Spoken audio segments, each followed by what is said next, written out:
ಸಂಗಡ ಇರುವುದಕ್ಕಾಗಿ ಸ್ತೋತ್ರಗಳನ್ನು ಸಲ್ಲಿಸೋಣ. ದೇವಾದಿದೇವರೇ, ನಮಗೆ ಸಹಾಯ ಮಾಡುತ್ತಿರುವುದಕ್ಕಾಗಿ ವಂದನೆಗಳಿಂದ ಹೇಳೋಣ. ಹಾಲೆಲೂಯಾ. ಎಲ್ಲರ ಕಣ್ಣಲ್ಲಿ ಮುಚ್ಚಿ, ಯಾರು ಆ ಕಡೆ ಈ ಕಡೆ ಹೋಗದೆ ಎಲ್ಲರೂ ದೇವರ ಸನ್ನಿಧಿಯಲ್ಲಿ ಆರಾಧನೆ ಮಾಡೋಣ.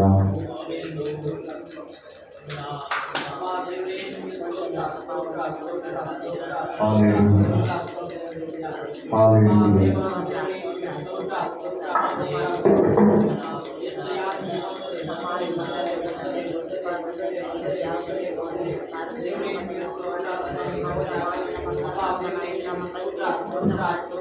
Hallelujah. Stotram. Stotram. Stotram. Stotram Isaiah. Stotram Isaiah. Stotram. Ayanike vandane. Isaiah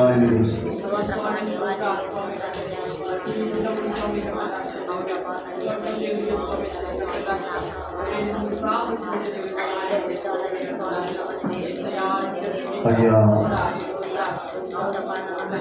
ಕಳೆದ ವಾರವೆಲ್ಲ ಸಹಾಯ ಮಾಡಿ ಆಶೀರ್ವಾದ ಮಾಡಿದೀಯಪ್ಪ. ಕಳೆದ ವಾರವೆಲ್ಲ ನಮ್ಮನ್ನು ಕಾಪಾಡಿದಿ, ಎಲ್ಲ ವಿಷಯದಲ್ಲಿ ಸಹಾಯ ಮಾಡ್ತೀವಿ. ನಮ್ಮ ಬಾಯಿಗಳು ತೆಗೆದು ನಿನಗೆ ಸ್ತೋತ್ರ ಹೇಳ್ತಾ ಇದ್ದೀವಿ, ನಿನಗೆ ವಂದನೆಗಳು ಹೇಳ್ತಾ ಇದ್ದೀವಿ.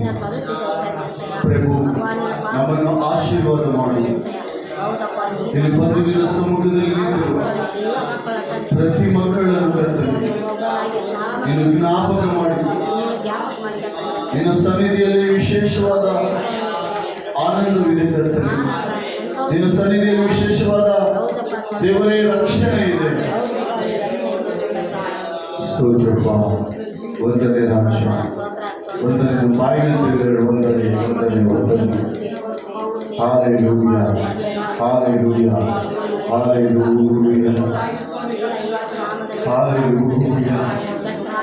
ನನ್ನ ಉಸಿರಿರುವ ದೇವರೆಲ್ಲ ನಾನು ನಿನ್ನನ್ನು ಆರಾಧನೆ ಮಾಡಬೇಕು. ನಾನು ಬದುಕಿರುವ ಕ್ಷಣವಿಲ್ಲ ನಿನ್ನನ್ನೇ ಕೊಂಡಾಡುವೆ ಎಂಬುದಾಗಿ ಸ್ತೋತ್ರ ಮಾಡೋಣ. Hallelujah, hallelujah, hallelujah, hallelujah. ನಿನ್ನ ಉಸಿರಿರುವ ದಿನವೆಲ್ಲ ನಿನ್ನ ಆರಾಧನೆ ಮಾಡುವೆ.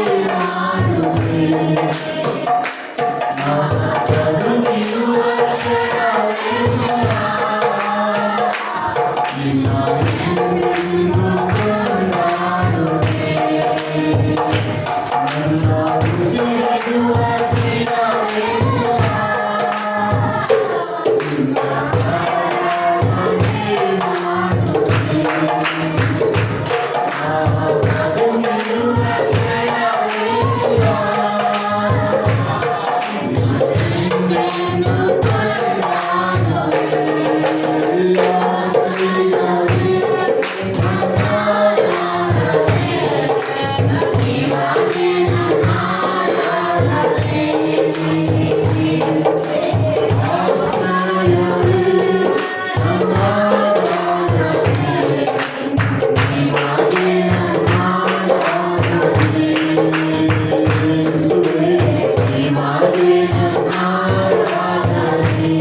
ಹೌದಪ್ಪ, ನೀತಿವಂತರಿಗೆ ಬರುವ ಕಷ್ಟಗಳು ಅನೇಕವಿದ್ದರೂ ಅವೆಲ್ಲವುಗಳಿಂದ ಬಿಡಿಸಲು ಶಕ್ತನಾದ ನೀತಿವಂತನನ್ನು ಕಾಪಾಡುವ ದೇವರಾಗಿದೆ. ನೀತಿವಂತನ ಎಲುಬುಗಳಲ್ಲಿ ಹೌದು ಸ್ವಾಮಿ. ಒಂದನ್ನು ಮುರಿಯದೆ ಕಾಪಾಡುವ ಸರ್ವಶಕ್ತನಾಗಿ. ನೀತಿವಂತರು ನಿನಗೆ ಇಷ್ಟ. ಹೌದು ಸ್ವಾಮಿ. ನೀತಿವಂತರು ನಿನಗೆ ಪ್ರಿಯರು. ಸ್ತೋತ್ರ ಸ್ವಾಮಿ. ನೀತಿವಂತರು ನಿನಗೆ ಮಾನ್ಯರು ಕಲಿತರೆ. ನೀತಿವಂತರನ್ನು ಮೇಲಕ್ಕೆ ತರದೆ ನೀನು ಬಿಡುವುದಿಲ್ಲ. ನೀತಿವಂತರನ್ನು ಹೇಳದೆ ಬಿಡುವುದಿಲ್ಲ. ನೀತಿವಂತರನ್ನು ಎಬ್ಬಿಸದೆ ನೀನು ಕೈ ಬಿಡುವುದಿಲ್ಲ.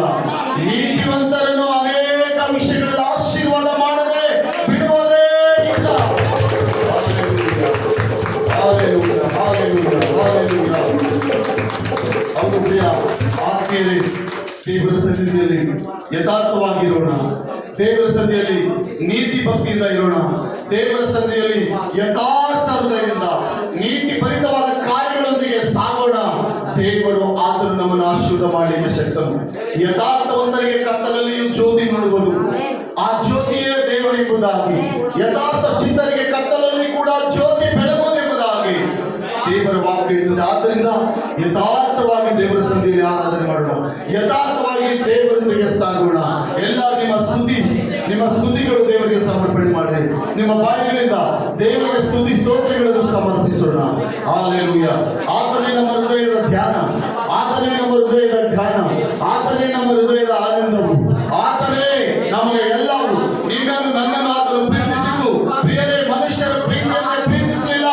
ಆತನ ಶಾಶ್ವತ ಪ್ರೇಮದಿಂದಲೇ ನಮ್ಮನ್ನು ಪ್ರೀತಿಸಿದ್ದಾನೆ. ಶಾಶ್ವತ ಪ್ರೇಮದಿಂದಲೇ ಆತನು ನಮ್ಮನ್ನು ಪ್ರೀತಿಸಿದ್ದಾನೆ. ಆತನ ಪ್ರೀತಿಗೆ ಮಿತಿಯೇ ಇಲ್ಲ. ಆತನ ಪ್ರೀತಿಗೆ ಕೊನೆಯೇ ಇಲ್ಲ. ಆತನ ಪ್ರೀತಿ ನಮ್ಮೆಲ್ಲರಲ್ಲಿ ನಿರಂತರವು ನೆಲೆಯಾಗಿರುವಂತದ್ದಾಗಿದೆ. ಮನುಷ್ಯರಾಗಿ ಅಲ್ಲ ಪ್ರಿಯರೇ, ಆತನ ಪ್ರೀತಿ ಯಾವಾಗಲೂ ಇರುವಂತದ್ದಾಗಿದೆ. ಹಾಲೆಲೂಯಾ. ಎಷ್ಟು ಜನ ನಮಗೆ ಸ್ತುತಿಸ್ತಾ ಇದ್ದಾರೆ. Hallelujah, hallelujah. ಓ ಶಗರ ಬಾಬಾ ಶಂಡೂರು. ಹೌದಪ್ಪ, ನಮ್ಮ ಬಾರ ಮುಂಬಾರ ಕಾಯುತ್ತ ದೇವರಾಗಿದೆಯಪ್ಪ ತಂದೆ ಸಯಾನಿಗೆ ಸ್ತೋತ್ರ, ರಜಾನಿಗೆ ಸ್ತೋತ್ರ. ಹೌದಪ್ಪ, ಅನೇಕ ಏದಿಗಳು ಬಾಲಿಗಳು ಸ್ವಾಮಿ ಸಯ. ಹೌದಪ್ಪ, ನೀನೇ ಬಿಡಿಸುವಂತ ದೇವರ ಪಾತ್ರ. ಹೌದು ಸ್ವಾಮಿ ಸಯ. ಸ್ತೋತ್ರ ತಂದೆ ಸಯ. ಅಪ್ಪ ಸ್ವಾಮಿ ಸಯ ನಂಬಿಕೆಸ್ತಲೇ ಸ್ವಾಮಿ ಸಯ. ನಿಮ್ಮ ನಾಮ ನಮಗೆ ಅತಿಶಯ. ಅಪ್ಪ, ನಿನ್ನ ನ್ಯಾಮಕ ಮಹಿಮಾ ತಂದೆ ಸಯ. ನಿನ್ನ ನಾಮ ನಮಗೆ ಸಂತೋಷ. ಅಪ್ಪ, ನಿನ್ನ ನ್ಯಾಮ ಇದ್ದರೂ ಒಂದು ಸಾಕು ತಂದೆ ಸಯ. ನಿಮ್ಮ ನಾಮದಲ್ಲಿ ನಮಗೆ ಅತಿಶಯ ಸಮಾಧಾನ. ಸ್ತೋತ್ರ. ಎಷ್ಟು ಜನ ಸಂತೋಷದಿಂದ ಆರಾಧನೆ ಮಾಡ್ತಾ ಇದ್ದಾರೆ. ಈ ಮುಂಜಾನೆ ದೇವರು ಹುಟ್ಟುತ್ತಾ ಇದ್ದಾನೆ. ಸಂತೋಷವಾಗಿ ಆರಾಧನೆ ಮಾಡುವವರು ಆತನು ನೋಡುವವನಾಗಿದ್ದಾನೆ. ಆತನು ನೋಡುವವನಾಗಿದ್ದಾನೆ. ಸ್ತುತಿಸಿ ನಿಮ್ಮ ಬಾಯಿಗಳಿಂದ. ಸ್ತುತಿ ಹೊರಡಲಿ, ಸ್ತುತಿ ಹೊರಡಲಿ, ಸ್ತುತಿ ಸ್ತುತಿ ಸ್ತುತಿ ಎಂಬುದಾಗಿ ಯಜ್ಞಗಳನ್ನು ಸಮರ್ಪಿಸಿ, ಯಜ್ಞಗಳನ್ನು ಸಮರ್ಪಿಸಿದ ಆತನಿಗೆ ನಿಮ್ಮ ಬಾಯಿಗಳಿಂದ. Hallelujah, hallelujah, hallelujah. స్తోత్రం. ఘనమైనవి నీ కార్యములు, నా ఎడల స్థిరమైనవి నీ ఆలోచనలు, నా యేసయ్యా. ఘనమైనవి నీ కార్యములు, నా ఎడల స్థిరమైనవి నీ ఆలోచనలు, నా యేసయ్యా.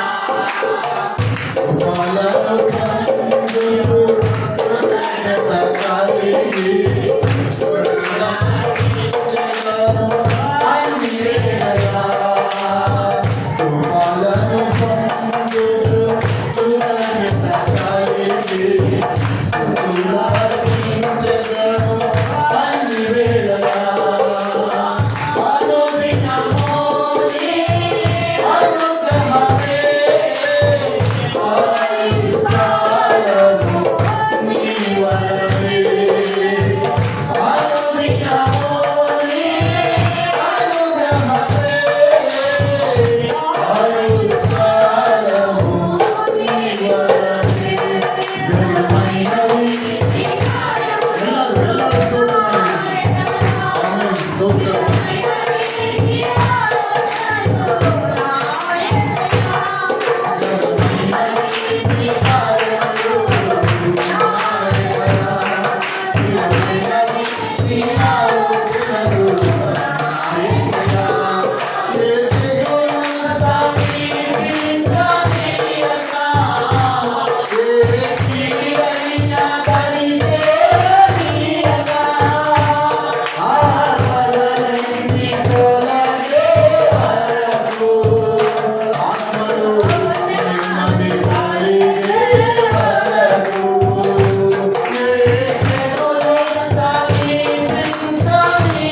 దీవెనగా మార్చి నడిపించుతున్నావు.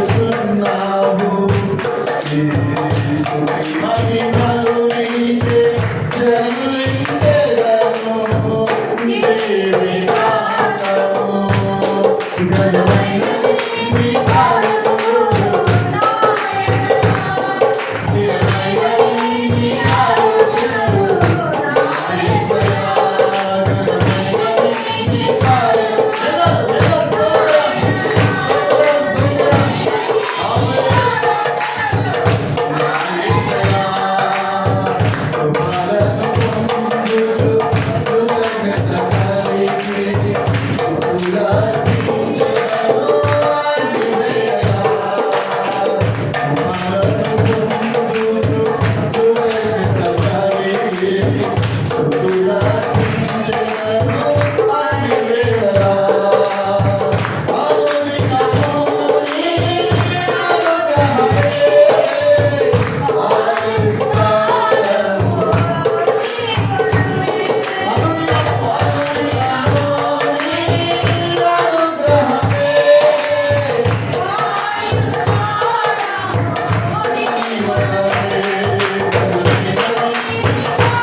ఉందేమో, ఆయన మారని దేవుడు నువ్వు ఒక్కడే నాయన యేసయ్యా.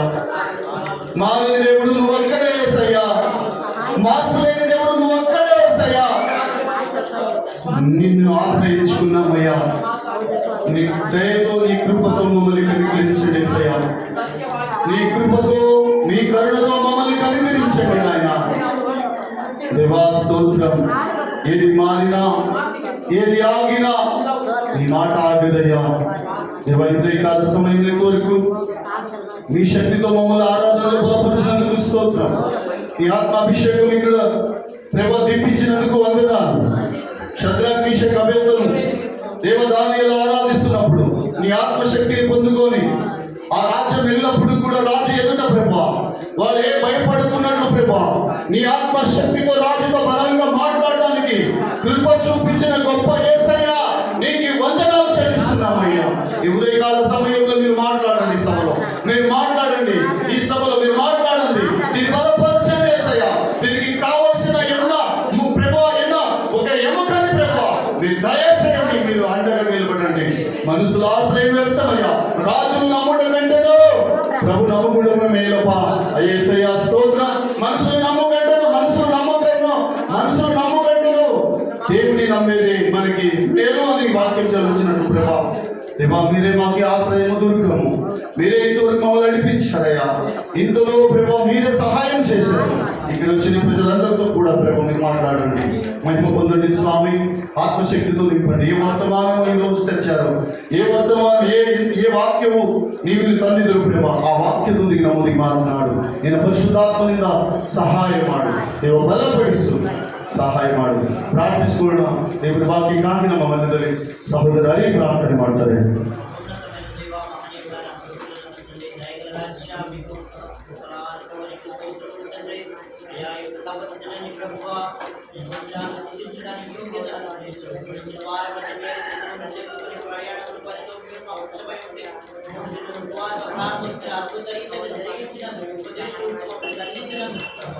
ప్రసన్నత మీ దర్శనాన్ని ప్రభువల్ల అయా మీరు తాకిడిని మాకు అందించినందుకు ప్రభు మీకు అయా తండ్రి ప్రభువా ఈ సంబంధించిన శ్రేష్ఠమైన దినముల రాజ్య పాట ద్వారా ఆరాధించు జీవితం నగలబడినందుకు ప్రభువా ఆరాధన భాగ్యం మీరు మమ్మల్ని దర్శించినందుకు మీకు మీరే మాట్లాడండి. నిలబడించండి రాజ్య అభిషేకం ప్రత్యేక వర్తమానం వచ్చిన ప్రత్యేక బిడ్డలందరితో నాతో మాతో బిడ్డలందరితో మీరు మాట్లాడండి. సరైన మార్పులు మమ్మల్ని సరిదిద్దుతోనే కాచి మీరే గద్రించండి, హెచ్చరించండి ప్రభు.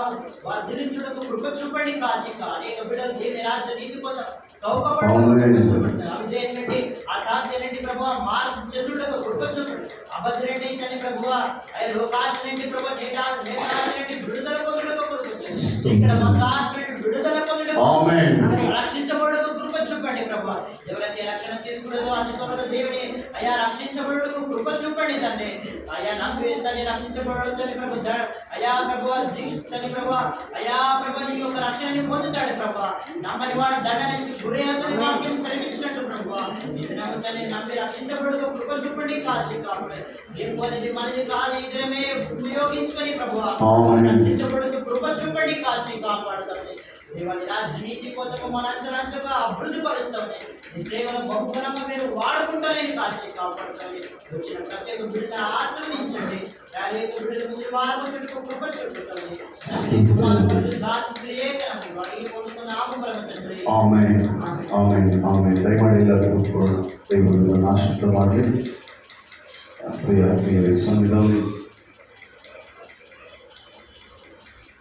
ದೇವರ ಪರಿಶುದ್ಧವಾದ ನಾಮಕ್ಕೆ ಸ್ತೋತ್ರ ಉಂಟಾಗಲಿ. ಹಾಗೆ ಇಲ್ಲಿವರೆಗೂ ಆರಾಧನೆಯಲ್ಲಿ ದೇವರು ನಮ್ಮನ್ನು ನಡೆಸಿ ಕಾಪಾಡಿದ ಆ ಪರಿಶುದ್ಧನಿಗೆ ವಂದನೆಗಳನ್ನು ಸಲ್ಲಿಸೋಣ.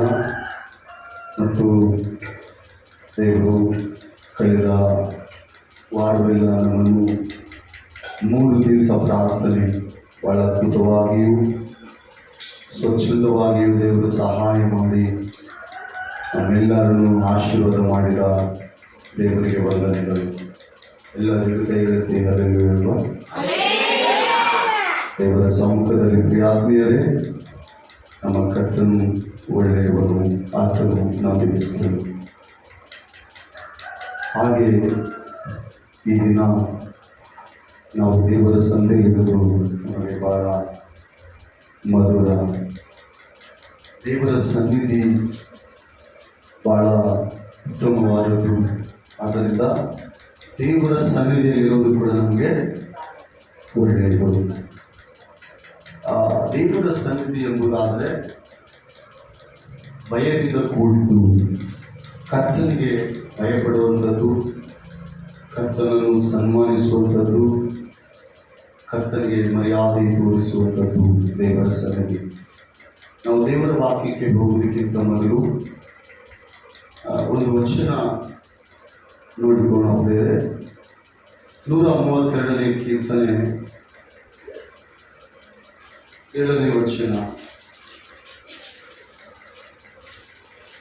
ಬನ್ನಿರಿ, ಆತನ ಮಂದಿರಕ್ಕೆ ಹೋಗಿ ಆತನ ಪಾದಪೀಠದ ಮುಂದೆ ಅಡ್ಡ ಬೀಳೋಣ. ಭಕ್ತರು ಏನಂತ ಹೇಳ್ತಾ ಇದ್ದಾನೆ ಹೇಳಿದ್ರೆ, ಬನ್ನಿರಿ ಆತನ ಮಂದಿರಕ್ಕೆ ಹೋಗೋಣ, ಆತನ ಪಾದಪೀಠದ ಮುಂದೆ ಅಡ್ಡ ಬೀಳೋಣ. ಯೆಹೋವನು ಎದ್ದು ನಿನ್ನ ಪ್ರತಾಪಯುಕ್ತವಾದ ಮಂಜೂಷದೊಡನೆ ನಿನ್ನ ವಾಸಸ್ಥಾನದಲ್ಲಿಯೂ ಸೇರೋಣವಾಗಲಿ. ಭಕ್ತರು ಏನಂತ ಎಲ್ಲಿ ಕರೀತಾ ಇದ್ದಾನೆ ಹೇಳ್ತಾರೆ? ಮಂದಿರಕ್ಕೆ. ಹಲ್ಲೆಲೂಯ. ದೇವರ ಮಂದಿರ ಎಷ್ಟು ಪ್ರಿಯವಾದದ್ದು ಬೇರೆ. ಒಬ್ಬ ಭಕ್ತನು ಸಂತೋಷದಿಂದ ಮಂದಿರಕ್ಕೆ ಬರಬೇಕು. ಸಂತೋಷದಿಂದ ದೇವರ ಮಕ್ಕಳು ದೇವರ ಮಂದಿರದಲ್ಲಿ ಇರಬೇಕು. ಅದು ದೇವರಿಗೆ ಮೆಚ್ಚುಗೆಯಾದದ್ದು, ದೇವರಿಗೆ ಪ್ರಿಯವಾದದ್ದು. ಆದ್ದರಿಂದ ಆ ಭಕ್ತನು ಹೇಳ್ತಾರೆ, ಬನ್ನಿರಿ ಆತನ ಮಂದಿರಕ್ಕೆ ಹೋಗಿ ಆತನ ಪಾದಪೀಠದ ಮುಂದೆ ಅಡ್ಡ ಬೀಳೋಣ. ಏನಂತ ಹೇಳ್ತಾರೆ ಹೇಳಿದ್ರೆ, ಈ ವಾಕ್ಯ ಅರ್ಥ ಆಗ್ತಾ ಇದೆ ನಿಮಗೆ? ಅದು ಎಲ್ಲಿ ಬೀಳ್ತಾನಂತ? ಆತನ ಪಾದಪೀಠದ ಮುಂದೆ ಅಡ್ಡ ಬೀಳೋಣ. ಏನಂತಾಗಿ ಬರೆದರೆ, ದೇವರ ಸಮ್ಮುಖವು ಬಹಳ ಪ್ರಿಯವಾದದ್ದು, ಆಶೀರ್ವಾದಕರವಾದದ್ದು, ಬಹಳ ಕ್ಷೇಮಕರವಾದದ್ದು. ಆದ್ದರಿಂದ ಭಕ್ತರನ್ನು ಮಾತು ಹೇಳ್ತಾ ಇದ್ದಾರೆ, ಪರಸ್ಪರನ ಮೊರೆ ಹೋಗ್ತಿರುವವನು ಸರ್ವಶಕ್ತನ ಆಶ್ರಯದಲ್ಲಿ ಸುರಕ್ಷಿತನಾಗಿರುವನು. ಇಲ್ಲಿ ನಮಗೆ ಸುರಕ್ಷತೆ ಇದೆ, ಆತನ ಕಾವಲಿದೆ. ಆದ್ದರಿಂದ ಭಕ್ತನ ಕರೀತಾ ಇದ್ದಾನೆ, ಬನ್ನಿರಿ ಆತನ ಮಂದಿರಕ್ಕೆ ಹೋಗಿ ಅಡ್ಡ ಬೀಳೋಣ ಆತನ ಪಾದಪೀಠ ಮುಂದೆ. ಓಕೆ, ಈ ದಿನ ನಾವು ದೇವರ ವಾಕ್ಯಕ್ಕೆ ಹೋಗೋಣ. ಬೇರೆ ನಿಮ್ಮ ಬಳಿ ಸತ್ಯವಿದ್ದಿರುವುದಾದರೆ ನಾವು ದೇವರ ವಾಕ್ಯವನ್ನು ಧ್ಯಾನ ಮಾಡಿಕೊಳ್ಳೋಣ. ನಾವೆಲ್ಲರೂ ಈ ದಿನ ಆತ್ಮ ಸಂಬಂಧವಾದಂಥ ವಿಶ್ವಾಸವನ್ನು ಸತ್ಯವೇದದಲ್ಲಿ ಹುಡುಕೋಣ. ಆತ್ಮ ಸಂಬಂಧವಾದಂಥ ವಿಶ್ವಾಸವನ್ನು ಈ ದಿನ ನಾವು ಹುಡುಕೋಣ. ಶಾರೀರ ಸಂಬಂಧವಾದಂಥ ವಿಶ್ವಾಸವನ್ನು ನಾವು ಹುಡುಕುವುದಾದರೆ ಅದು ದೇವರಿಗೆ ಮೆಚ್ಚುಗೆಯೋ ಇಲ್ವೋ ಗೊತ್ತಿಲ್ಲ. ಬಟ್ ಆತ್ಮ ಸಂಬಂಧವಾದ ವಿಶ್ವಾಸದಲ್ಲಿ ನಾವು ಹೋಗುವುದಾದರೆ ಆತ್ಮ ಸಂಬಂಧಿಗಳಾಗಿರ್ತೇವೆ. ಆತ್ಮದೊಡನೆ ಆತನನ್ನು ಹುಡುಕುವರಾಗಿರ್ತೀವಿ. ಆತ್ಮ ಸಂಬಂಧ ಎಲ್ಲಿವರೆಗೆ ಇರ್ತದೆ ಎಂಬುದಾಗಿ ನಾವು ನೋಡುವಾಗ ಅದು ಎಲ್ಲಿ ಕಟ್ಟಾಗಲ್ಲ. ಆದರೆ ಶರೀರ ಸಂಬಂಧ ಕೆಲವು ದಿನದ ನಂತರ ಇಲ್ಲ ಕೆಲವು ವರ್ಷಗಳ ನಂತರ ಅದು ಕಟ್ಟಾಗಿ ಬಯಲ್ಪಡುತ್ತದೆ. ಹಾಗೆ ಅಲಂಕಾರವೆಂಬುದು ಆತ್ಮನ ಅಲಂಕರಣದಿಂದ ನಾವು ಶೃಂಗರಿಸಲ್ಪಡಬೇಕು. ಮೇಲಿನ ಅಲಂಕಾರವಲ್ಲ, ಆತ್ಮ ಸಂಬಂಧವಾದಂಥ ಅಲಂಕರಣದಲ್ಲಿ. ಈ ದಿನ ಎರಡು ವಿಷಯಗಳನ್ನು ನಾವು ಸತ್ಯವೇದದಲ್ಲಿ ಜಾಗೃತಿಯಿಂದ ನೋಡಿಕೊಳ್ಳಬೇರೆ. ಫಸ್ಟು ಆತ್ಮ ಸಂಬಂಧವಾದಂಥ ವಿಶ್ವಾಸ, ನೆಕ್ಸ್ಟು ಆತ್ಮದ ಅಲಂಕರಣ. ಈ ಸಂದರ್ಭದಲ್ಲಿ ನಾವು ಹಾಗೆ ನಡೆಯುವುದಾದರೆ ನಮಗೆ ಯಾವ ಭಯ ಇರಲ್ಲ. ಆತ್ಮ ಸಂಬಂಧದಲ್ಲಿ ನಾವು ಇರುವುದಾದರೆ, ಆತ್ಮನ ಅಲಂಕಾರದಲ್ಲಿ ನಾವು ಇರುವುದಾದರೆ ದೇವರು ನಮಗೆ ದಯೆ ತೋರಿಸ್ತಾನೆ. ಆತನ ಕೃಪೆ ಯಾವಾಗಲೂ ನಮಗಿರ್ತದೆ. ಆತನ ಕರುಣೆ ನಮ್ಮನ್ನು ಬಿಟ್ಟು ಹೋಗಲ್ಲ. ಈ ಎರಡೂ ವಿಷಯದಲ್ಲಿ ನಾವು ಜಾಗೃತರಾಗಿ ನಡೆದುಕೊಳ್ಳಬೇಕು. ಫಸ್ಟು ಆತ್ಮ ಸಂಬಂಧಿಗಳು, ಸಭೆ ನಾವೆಲ್ಲರೂ ಯಾರು ಬೇರೆ ಆತ್ಮ ಸಂಬಂಧಿಗಳು. ಆತ್ಮ ಸಂಬಂಧಿಗಳಲ್ಲಿ ಇರಬೇಕಾದಂತಹ ಕೆಲವು ಗುಣಲಕ್ಷಣಗಳು ನಾವು ಇದನ್ನು ಧ್ಯಾನ ಮಾಡೋಣ. ಆತ್ಮ ಸಂಬಂಧ, ಹಾಗೆ ಆತ್ಮನ ಅಲಂಕರಣ, ಮೇಲಿನ ಅಲಂಕರಣ ಅಲ್ಲ, ಆತ್ಮನ ಅಲಂಕರಣ, ಆತ್ಮ ಸಂಬಂಧ. ಈ ಒಂದು ವಿಷಯದಲ್ಲಿ ಯಾಕೆ ಪರಿಶುದ್ಧಾತ್ಮ ದೇವರು ನಮ್ಮನ್ನು ಈ ರೀತಿ ಇರಬೇಕೆಂಬುದಾಗಿ ದಿನ ಪ್ರೇರಣೆ ಮಾಡಲೆಂಬುದಾಗಿ ನಾವು ನೋಡುವಾಗ, ದೇವರ ದಯೆಗೆ ಪಾತ್ರರಾಗಬೇಕೆಂಬುದಾಗಿ ನಾವು ಅಂದುಕೊಂಡ್ರೆ ಮೊದಲು ನಾವು ಇವೆರಡರಲ್ಲಿ ಬಹಳ ಜಾಗ್ರತೆ ಉಳ್ಳವರಾಗಿರಬೇಕು.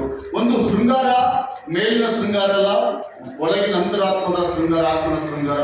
ನೆಕ್ಸ್ಟು ಮೇಲೆ ನಾವು ಬಾಯಿಂದ ಸನ್ಮಾನಿಸುವುದಲ್ಲ, ನಮ್ಮ ಹೃದಯದಿಂದ ದೇವರನ್ನು ವಿಶ್ವಾಸಿಸಬೇಕು. ಹಾಗೆ ಆತ್ಮ ಸಂಬಂಧಿಗಳಾಗಿ ಒಬ್ಬರನ್ನೊಬ್ಬರು ನಾವು ಹೆಂಗಿರ್ಬೇಕಂತ ಆತ್ಮ ಸಂಬಂಧದಲ್ಲಿ ಯಾವಾಗಲೂ ನೆಲೆಯಾಗಿರ್ಬೇಕು. ಈ ಆತ್ಮ ಸಂಬಂಧ ಶಾರೀರ ಸಂಬಂಧ ಕಟ್ಟಾಗ್ತದೆ ಪ್ರೇರೆ, ಯಾವತ್ತಾದ್ರೂ ಅದು ಕಟ್ಟಾಗಿ ಹೋಗ್ತದೆ. ಆದ್ರೆ ಆತ್ಮ ಸಂಬಂಧ ಏನಿದೆಯಲ್ಲ ಅದು ಕಟ್ಟಾಗಲಿಕ್ಕೆ ಸಾಧ್ಯ ಇಲ್ಲ, ಅದ್ರ ಕಲೆಕ್ಷನ್ ಕಟ್ಟಾಗಲಿಕ್ಕೆ ಸಾಧ್ಯ ಇಲ್ಲ, ತಪ್ಪಿಸಿಕೊಳ್ಳಿಕ್ಕೆ ಯಾರಿಂದಲೂ ಆಗಲ್ಲ. ಇದುವೇ ಆತ್ಮ ಸಂಬಂಧ. ಹಾಗೆ ಅಲಂಕರಣ, ಆತ್ಮ ಅಲಂಕರಣ. ಎಸ್ತೇರಳ ಗ್ರಂಥ 2ನೇ ಅಧ್ಯಾಯ 3ನೇ ವಚನ. ಎಸ್ತೇರಳ ಗ್ರಂಥ 2ನೇ ಅಧ್ಯಾಯ 3ನೇ ವಚನ. ಎಸ್ತೇರ್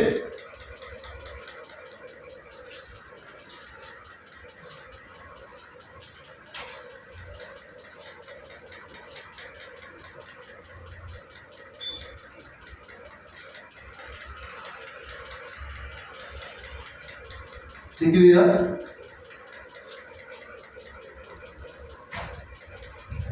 ಅರಸನು ತನ್ನ ರಾಜ್ಯದ ಎಲ್ಲಾ ಸಂಸ್ಥಾನಗಳಿಗೆ ಕಾರ್ಯಭಾರಗಳನ್ನು ಇದೆಯಾ? ಸಿಕ್ಕಿದೆಯಾ? ಸ್ವಲ್ಪ 3. ಅರಸನು ತನ್ನ ರಾಜ್ಯದ ಎಲ್ಲಾ ಸಂಸ್ಥಾನಗಳಿಗೆ ಕಾರಭಾರಿಗಳನ್ನು ಕಳಿಸಬೇಕು. ಕಾರಭಾರಿಗಳನ್ನು ಕಳಿಸಬೇಕು. ಅವರು ಸುಂದರಿಯರಾದ ಎಲ್ಲಾ ಕನ್ಯರನ್ನು ಶೂಷನ್ ಕೋಟೆಯ ಅಂತಃಪುರದಲ್ಲಿ ಕೂಡಿಸಿ ಅಂತಃಪುರ ಪಾಲಕನು ರಾಜ ಕನ್ಸುಕಿಯಾದ ಹೇಗೈಯ ವಶಕ್ಕೆ ಕೊಡಲಿ. ಏನ್ ಮಾಡ್ಬೇಕಂತ ಪ್ರಿಯರೇ, ನಿಮಗೆ ತಿಳಿಯುವ ಹಾಗೆ ಮತ್ತೊಂದು ಸಲ ನಾವು ಹೇಳೋಣ. ಎಲ್ಲ ಕನ್ಯೆಯರು, ಎಲ್ಲ ಕನ್ಯರು ಈ ದಿನ ರಾಜನ್ ಬರ್ತಾ ಇದ್ದಾನೆ ನಮ್ಮ ರಾಜ್ಯದಲ್ಲಿ. ಎಲ್ಲ ಕನ್ಯೆಯರು ಬಹಳ ಅಲಂಕಾರವಾಗಿ ಆತನ ಮುಂದೆ ನಾವು ಇರಬೇಕು. ಯಾರ ಆಜ್ಞೆ ಇದು? ರಾಜನ ಆಜ್ಞೆ. ಗಮನಿಸ್ರಿ, ನಮ್ಮ ಕಡೆ ನೋಡಿ, ಪ್ರತಿ ಕನ್ಯೆಯರು ಶೂಷನ್ ಕೋಟೆ ರಾಜನಿರುವಂತಹ ಸಂಸ್ಥಾನದಲ್ಲಿ ಪ್ರತಿ ಸ್ತ್ರೀಯರು ಅಲಂಕರಿಸಿ ಕೆಲವು ತಿಂಗಳವರೆಗೆ ಅವರು ಬೇಕಾದಂತ ಅಲಂಕಾರದೊಂದಿಗೆ ತಯಾರಾಗ್ತಾ ಇದ್ದಾರೆ. ಆದ್ರೆ ಈ ಪುಸ್ತಕ ಪ್ರತ್ಯೇಕವಾಗಿ ನೇಮಿಸಲ್ಪಟ್ಟ ಒಬ್ಬ ಹೆಸರಿನ ಮೇಲೆ ನೇಮಕವಾಗಿರುವಂತಹ ಈ ಪುಸ್ತಕ ಎಸ್ತೇರ್ ಎಂಬುದಾಗಿ. ಈ ಎಸ್ತೇರ್ ಈ ಗ್ರಂಥದಲ್ಲಿ ನಾವು ನೋಡುವಾಗ ಹೀಗೆ ತಾಯಿ ತಂದೆ ಇಲ್ಲದವಳು, ಅನಾಥಳು, ತಾಯಿ ತಂದೆ ಇಲ್ಲದವಳು, ಅನಾಥಳು, ತನ್ನ ಚಿಕ್ಕಪ್ಪನಾಗಿ ತೆಗೆದುಕೊಂಡು ಕೆಲವು ದಿನಗಳ ಕಾಲ ಸಾಕಿ ಆಕೆಯನ್ನು ಬೆಳೆಸಿ ಸರಿಯಾದ ಸಮಯದಲ್ಲಿ ನಡೆಸಿದಂತ ಒಬ್ಬ ಅನಾಥ ಮಗು. ಈಗ ರಾಜ ಆಗಿದೆ, ಶೂಷನ್ ಪಟ್ಟಣದಲ್ಲಿ ಆ ರಾಜನ ಸಂಸ್ಥಾನದಲ್ಲಿ ಎಲ್ಲರಿದ್ದಾರೆ. ಎಲ್ಲ ಕನ್ಯರು, ಪ್ರತಿಯೊಬ್ಬ ಕನ್ಯರು ಅದನ್ನ ಏನಾಗಬೇಕಂತ ಅಲಂಕರಿಸಲ್ಪಡಬೇಕು. ಯಾವಾಗ ಎಲ್ಲಿವರೆಗೂ? ರಾಜನ ಹೇಳೋವರೆಗೂ. ಈಗ ರಾಜನ ವಿವಾಹ ಇದೆ, ರಾಜನ ವಿವಾಹಕ್ಕೆ ಯಾವ ಕನ್ಯೆಯು ಬೇಕೋ ಗೊತ್ತಿಲ್ಲ, ಯಾವ ಕನ್ಯೆಯನ್ನು ಆರಿಸ್ಕೊಳ್ತಾನೋ ಗೊತ್ತಿಲ್ಲ ಎಂಬುದಾಗಿ ಪ್ರತಿಯೊಬ್ಬರು ಅಲಂಕಾರದಿಂದ ರೆಡಿ ಆಗ್ತಾ ಇದ್ದಾರೆ. ಆ ಸಂಸ್ಥಾನದಲ್ಲಿ ಎಲ್ಲ ರೆಡಿ ಆಗ್ತಾ ಇದ್ದಾರೆ, ಎಲ್ಲರಿದ್ದಾರೆ. ಆದ್ರೆ ಈ ಅನಾಥಳೇನಿದ್ದಾಳಲ್ಲ, ಈಕೆ ಯಾರು? ಯಹೂದ ವಂಶಸ್ಥಳು. ಎಲ್ಲ ಅಂದ್ರೆ ದೇವರಿಗೆ ಸಂಬಂಧಪಟ್ಟಂತ ವ್ಯಕ್ತಿ, ದೇವರನ್ನು ಆಯ್ಕೆ ಮಾಡಿಕೊಂಡಿರುವಂತಹ ವ್ಯಕ್ತಿ, ದೇವರ ಸನ್ಮಾರ್ಗದಲ್ಲಿ ನಡೆಯುವಂತಹ ವ್ಯಕ್ತಿ, ತಂದೆ ತಾಯಿಯಾದ ಅನಾಥೆಯಾದಂತಹ ಈಕೆ ದೇವರ ಭಯಭಕ್ತಿಯಲ್ಲಿಯೂ ದೇವರ ಸಮ್ಮುಖದಲ್ಲಿಯೂ ದೇವರ ಮಾತನ್ನು ಕೇಳುತ್ತಾ ದೇವರ ಭಯಭಕ್ತಿಯಲ್ಲಿ ನಡೆದಂತ ಈ ಸ್ತ್ರೀ ಈ ಎಸ್ತೇರ್. ಆದರೆ ಈ ಒಂದು ಸಂಸ್ಥಾನದಲ್ಲಿ ಎಲ್ಲಾ ಕನ್ಯರ ಅಲಂಕರಿಸ್ತಾ ಇದ್ದಾರೆ, ಎಲ್ಲರೂ ಅಲಂಕಾರವಾಗಿದ್ದಾರೆ. ಆದ್ರೆ ಒಂದು ದಿನ ಬಂತು, ಕೆಲವು ವರ್ಷಗಳು ಅಲಂಕರಿತರಾದ್ರು, ಕೆಲವು ವರ್ಷಗಳು ಅಲಂಕರಿಸಿಕೊಂಡ್ರು, ಕೆಲವು ತಿಂಗಳು ಅಲಂಕೃತರಾದ್ರು. ಆದ್ರೆ ಆ ಅಲಂಕಾರಕ್ಕಿಂತಲೂ ಆತ್ಮ ಅಲಂಕಾರ ಬಹಳ ಪ್ರಾಮುಖ್ಯ. ಶರೀರ ಅಲಂಕಾರಕ್ಕಿಂತಲೂ ಹೇಳ್ರಿ, ಶರೀರ ಅಲಂಕಾರಕ್ಕಿಂತಲೂ ಆತ್ಮ ಅಲಂಕಾರ ಬಹಳ ಪ್ರಾಮುಖ್ಯ. ಪ್ರೇರೆ ಶರೀರ ಅಲಂಕಾರ ಏನ್ ಮಾಡ್ತದೆ ಹೇಳ್ರಿ? ಶರೀರ ಅಲಂಕಾರ ಸ್ವಲ್ಪ ದಿವಸ ಇರ್ಬೋದು, ಆದ್ರೆ ನಮ್ಮ ಶರೀರ ಕೃಷಿಸಿದ ಮೇಲೆ ನಮ್ಮ ಅಲಂಕಾರವೆಲ್ಲ ಹೋಗ್ಬೋದು. ಆದ್ರೆ ಆತ್ಮ ಅಲಂಕಾರ ಏನಿದೆಯಲ್ಲ, ಆತ್ಮ ಅಲಂಕಾರ ಯಾವತ್ತೂ ಕೃಷಿಸಿ ಹೋಗ್ಲಿಕ್ಕೆ ಸಾಧ್ಯವಿಲ್ಲ. ಯಾವತ್ತೂ ಕೂಡ ಅದು ಆಡಲಿಕ್ಕೆ ಸಾಧ್ಯವಿಲ್ಲ. ಹಾಗೆ ಇಲ್ಲಿ ಬಡ ಎಸ್ತೇರ್ ಎಲ್ಲ ಇದ್ದಾರೆ, ಎಲ್ಲ ಕನ್ಯರಿದ್ದಾರೆ. ಒಂದು ದಿನ ರಾಜನ ಬಂದ ಎಲ್ಲರೂ ನೋಡ್ತಾ ಇದ್ದಾನೆ. ಆದ್ರೆ ಎಸ್ತೇರ್ ಮಾತ್ರ ಯಾವ ಅಲಂಕಾರ ಆಗಿಲ್ಲ. ಎಸ್ತೇರಿಗೆ ಯಾವ ಅಲಂಕಾರ ಇಲ್ಲ, ಮಾಮೂಲಾಗಿದ್ದಾಳೆ. ಆದ್ರೆ ಅಲಂಕಾರ ಮಾಡಿಕೊಳ್ಳಿಕ್ಕೆ ಅವ್ರಿಗೆ ಹಿನ್ನೆಲೆ ಏನಿಲ್ಲ. ಅನಾಥಳು, ತಂದೆ ತಾಯಿದವಳು, ಏನೋ ಅವರು ಚಿಕ್ಕಪ್ಪ ಮುದ್ರಿಕೆ ತೆಗೆದುಕೊಂಡು ಬಂದಲ್ಲಿ ನಿಲ್ಲಿಸಿದಾನೆ. ಈಗ ಅಲಂಕಾರಕ್ಕೆ ಬೇಕಾದಂತ ಸಾಮಗ್ರಿಗಳಲ್ಲಿಲ್ಲ, ಅಲಂಕಾರವಾಗುವಂತ ಸ್ಥಿತಿಗತಿಗಳು ಕೂಡ ಏನೋ ಇಲ್ಲ. ಆದ್ರೆ ಯಥಾರ್ಥವಾಗಿ ಆತ್ಮದ ಅಲಂಕಾರದಿಂದ ಈ ಒಂದು ಗ್ರಂಥದಲ್ಲಿ ನೀವು ನೋಡುವಾಗ, ಈ ಗ್ರಂಥ ನಾವು ಓದುವಾಗ ಬಹಳ ಅನೇಕ ಆಲೋಚನೆಗಳಿದ್ರಲ್ಲಿ ನಾವು ಗ್ರಹಿಸಬಹುದು. 3:5 ಯಾರಾದ್ರೂ ಓದಿ ನೋಡ್ರಿ. ಮೊರ್ದೆಕೈಯು ನನಗೆ ಸಾಷ್ಟಾಂಗ ನಮಸ್ಕಾರ ಮಾಡುವುದಿಲ್ಲವೆಂದು ಆ ಮಾನನ್ನು ನೋಡಿ ಬಹು ಕೋಪವುಳ್ಳವನಾದನು. ಅವನು ಮೊರ್ದೆಕೈಯನೊಬ್ಬನ ಮೇಲೆಯೇ ಕೈ ಎತ್ತುವುದು ಸಾಲದೆಂದೆಣಿಸಿ, 2:12 ಕನ್ಯರ ಲೇಪನ ಕಾಲವು ಪೂರೈಸುವುದಕ್ಕೆ ಗಂಧರಸ ಪ್ರಯೋಗದಲ್ಲಿ ನೋಡಿ, ಗಂಧದಿಂದ ತಯಾರಾಗ್ತಾ ಇದ್ದಾರೆ, ಎಲ್ಲರೂ ತಯಾರಾಗ್ತಾ ಇದ್ದಾರೆ, ಪ್ರತಿ ಕನ್ಯರು ತಯಾರಾಗ್ತಾ ಇದ್ದಾರೆ, ಪ್ರತಿಯೊಬ್ಬರು ತಯಾರಾಗ್ತಾ ಇದ್ದಾರೆ. ಆ ಕಾಲದಲ್ಲಿ ಪ್ರತಿಯೊಬ್ಬರು ಗಂಧ ಲೇಪನೆಯಿಂದ ಬೇಕಾದಂತ ಅಲಂಕಾರಕ್ಕೆ ಬೇಕಾದಂತ ಎಲ್ಲವನ್ನು ಹಚ್ಚಿಕೊಳ್ತಾ ರಾಜನ್ ಬರ್ತಾ ಇದ್ದಾನೆ. ರಾಜನ್ ಯಾರು ಸೆಲೆಕ್ಟ್ ಮಾಡಿಕೊಳ್ತಾನೋ ಗೊತ್ತಿಲ್ಲ, ಯಾರು ಮದುವೆ ಆಗ್ತಾನೋ ಗೊತ್ತಿಲ್ಲ. ಪ್ರಿಯರೇ, ಆತ್ಮೀಯ ಸಹೋದರಿ, ನನ್ನ ಸಹೋದರ, ಈ ವಾಕ್ಯದೊಂದಿಗೆ ಈಗ ನಾವು ಮಾತನಾಡ್ತಾ ಇರುವಾಗಲೇ ನಮಗೆ ಗೊತ್ತಾಗಿರ್ಬೋದು, ನಮಗೆ ಶರೀರ ಅಲಂಕಾರವಲ್ಲದೆ ಆತ್ಮನ ಅಲಂಕಾರ ಬಹಳ ಪ್ರಾಮುಖ್ಯ. ಆತ್ಮನ ಅಲಂಕಾರ ಎಲ್ಲಿ ಸಿಗ್ತದೆ ಎಂಬುದಾಗಿ ನಾವು ನೋಡುವುದಾದ್ರೆ ಅದು ಕೇವಲ ದೇವರ ಸನ್ನಿಧಿಯಲ್ಲಿ ಮಾತ್ರ, ಹೊರಗಡೆ ನಮ್ಗೆ ಎಲ್ಲಿ ದೊರೆಯಲ್ಲ. ದೇವರ ಸಮ್ಮುಖದಲ್ಲಿ ಮಾತ್ರ, ಬೇರೆ ಎಲ್ಲಿ ದೊರೆಯಲ್ಲ. ನಾವು ಪ್ರತಿ ವಾರ ದೇವರ ವಾಕ್ಯವನ್ನು ಕೇಳೋದ್ರಿಂದ, ದೇವರ ವಾಕ್ಯವನ್ನು ಓದುವುದರಿಂದ, ದೇವರಿಗೆ ಭಯಪಡೋದ್ರಿಂದ ಆತ್ಮನ ಅಲಂಕಾರವನ್ನು ನಮ್ಮನ್ನು ಹೆಚ್ಚಿಸ್ತದೆ. ಆತ್ಮನ ಅಲಂಕಾರವು ಶರೀರ ಸಂಬಂಧವಾದಂತಹ ಅಲಂಕಾರ, ನಾನು ಅದರ ಬಗ್ಗೆ ಮಾತನಾಡ್ತಾ ಇಲ್ಲ. ಅದು ಕೃಷಿಸಿ ಹೋಗ್ಬೋದು, ನಮ್ಮ ಅಲಂಕಾರ ಇವತ್ತಿಂದ ವಯಸ್ಸಿನಾಳು ಎಂದೇ ಹೋಗ್ಬೋದು. ಈ ಅಲಂಕಾರವೆಲ್ಲ ಕೂಡ ಒಂದು ದಿವಸ ಹಾಳಾಗ್ಬೋದು. ಆದ್ರೆ ಆತ್ಮನ ಅಲಂಕಾರ ಅದ್ಭುತವಾದ ಅಲಂಕಾರ, ದೇವರಿಗೆ ಸಂಬಂಧಪಟ್ಟ ಅಲಂಕಾರ, ದೇವರೊಂದಿಗೆ ನಾವು ನಡೆಯುವಂತ ಅಲಂಕಾರ. ಆ ಅಲಂಕಾರದಲ್ಲಿ ನಾವು ಇರುವುದಾದ್ರೆ ದೇವರು ತಕ್ಕ ಕಾಲದಲ್ಲಿ ನಮ್ಮನ್ನು ಆಶೀರ್ವಾದ ಮಾಡಲಿಕ್ಕೆ ಶಕ್ತನು. ಆ ವಾಕ್ಯ ಹೇಳ್ತದೆ, ಎಲ್ಲ ಕನ್ಯರು ಕನ್ಯರ ಲೇಪನ ಕಾಲವು ಪೂರೈಸುವುದಕ್ಕೆ ಗಂಧರಸ ಪ್ರಯೋಗದಲ್ಲಿ 6 ತಿಂಗಳು ಪರಿಮಳ ದ್ರವ್ಯ, ಕಾಂತಿವರ್ಧಕ ದ್ರವ್ಯಗಳ ಪ್ರಯೋಗದಲ್ಲಿ 6 ತಿಂಗಳು 10-12 ತಿಂಗಳು ಕಳೆದವು. ಆ ಕಾಲ ಮುಗಿದ ನಂತರ ರಾಜ ಸ್ತ್ರೀಯರ ವಿಷಯವಾದ ನಿಯಮವಾದ ಮೇರೆಗೆ ತನ್ನನ್ನು ಸಿದ್ಧಪಡಿಸಿಕೊಂಡ ಪ್ರತಿಯೊಬ್ಬ ಕನ್ಯೆಯು ಅರಸನಾದ ಫಿರೋಷನ ಬಳಿಗೆ ಹೋಗುವಳು.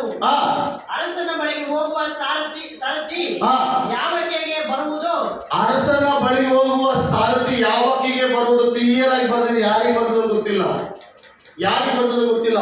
ಅಲ್ಲಿ ಒಳ್ಳೆ ಕನ್ಯರಿದ್ದಾರೆ, ಒಳ್ಳೆ ಅಲಂಕಾರ ಆದಂತ ಕನ್ಯರಿದ್ದಾರೆ. ಗಂಧ ಲೇಪನೆಗಳಿಂದಲೂ ಬೇಕಾದಂತ ಸಾಮಗ್ರಿಗಳಿಂದಲೂ ಅವರು ಸಿದ್ಧರಾಗಿ ರಾಜನ ಸಮ್ಮುಖಕ್ಕೆ ಹೋದ್ರೆ ಈ ದಿನ ನಾವು ರಾಣಿ ಆಗ್ಬೋದೆಂಬ ಕುತೂಹಲದಿಂದ ಕಾಯ್ತಾ ಇದ್ದಾರೆ. ಆದ್ರೆ ದೇವರ ವಾಕ್ಯ ಹೇಳ್ತದೆ, ಈ ವಾಕ್ಯದಲ್ಲಿ ನಾವು ನೋಡುವಾಗ ಎಸ್ತೇರಳೆಂಬ ಈ ಅನಾಥ ವಿಧವೆಯನ್ನು ಆ ರಾಜನು ಸೆಲೆಕ್ಟ್ ಮಾಡ್ತಾನೆ. ಇಗೋ ಆಕೆ ಹೇಳ್ತಾರೆ, ಆತನ ಗಂಡ ತೋರಿಸ್ತಾನೆ. ನೋಡಿ, ಅಲ್ಲಿ ಯಾರಾದ್ರೂ ಕನ್ಯರು ಆತನ ಮುಂದೆ ಹೋಗುವಾಗ, ಕನ್ಯರು ಎಲ್ಲರೂ ಆತನ ಮುಂದೆ ನಿಂತಾಗ, ನಾನು ವಿವಾಹದ ಬಗ್ಗೆ ಹೇಳ್ತಾ ಇಲ್ಲ, ಆತ್ಮ ಸಂಬಂಧದ ಬಗ್ಗೆ ಹೇಳ್ತೇನೆ, ಮತ್ತೆ ಶಾರೀರಿಕ ಸಂಬಂಧದ ಬಗ್ಗೆ ಹೇಳ್ತಾ ಇಲ್ಲ, ನಿಮ್ಮ ಮನೆಯಲ್ಲಿರುವ ಯವನ ಸ್ತ್ರೀಯರ ಬಗ್ಗೆ ಹೇಳ್ತಾ ಇಲ್ಲ, ನಮ್ಮ ಮನೆಯಲ್ಲಿರುವ ಯವನ ಸ್ತ್ರೀಯರ ಬಗ್ಗೆ ನಾನು ಹೇಳ್ತಾ ಇಲ್ಲ, ಆತ್ಮನ ಅಲಂಕಾರದ ಬಗ್ಗೆ ನಾನು ಹೇಳ್ತಾ ಇದ್ದೀನಿ. ಗಮನಿಸಿ ಆತ್ಮರೇ, ಎಲ್ಲರಲ್ಲಿ ನಿಂತಿದ್ದಾರೆ.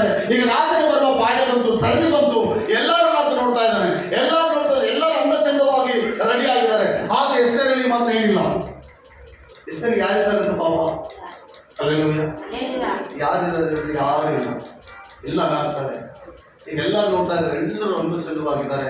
ಆದರೆ ಎಸ್ತರಲ್ಲಿ ಮಾತ್ರ ಏನಿಲ್ಲ. ಆಕೆ ನೋಡಿದಂತ ರಾಜನು ಆಕೆ ಕಡೆಗೆ ದಂಡ ತೋರಿಸಲಿಗೋ ಆಕೆ ಅಂತ ಆಮೆನ್. ಯಾರ ಕಡೆಗೆ? ಎಸ್ತರ್. ರಾಜನ ಕೈಲಿ ಒಂದು ದಂಡ ಇರ್ತದೆ.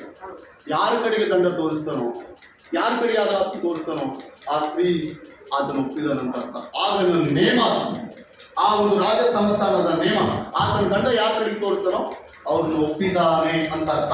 ಈಗ ಬಂದ ಕೂಡಲೇ ಎಸ್ತರ್ ಕಡೆಗೆ ಆತನು ದಂಡ ತೋರಿಸ್ತಾರೆ. ಈ ವಾಕ್ಯದಲ್ಲಿ ನಾವು ಹಂಗೆ ಮುಂದೆ ಹೋಗುವುದಾದ್ರೆ ಈಗ ಸೆಲೆಕ್ಟ್ ಆದ್ರು.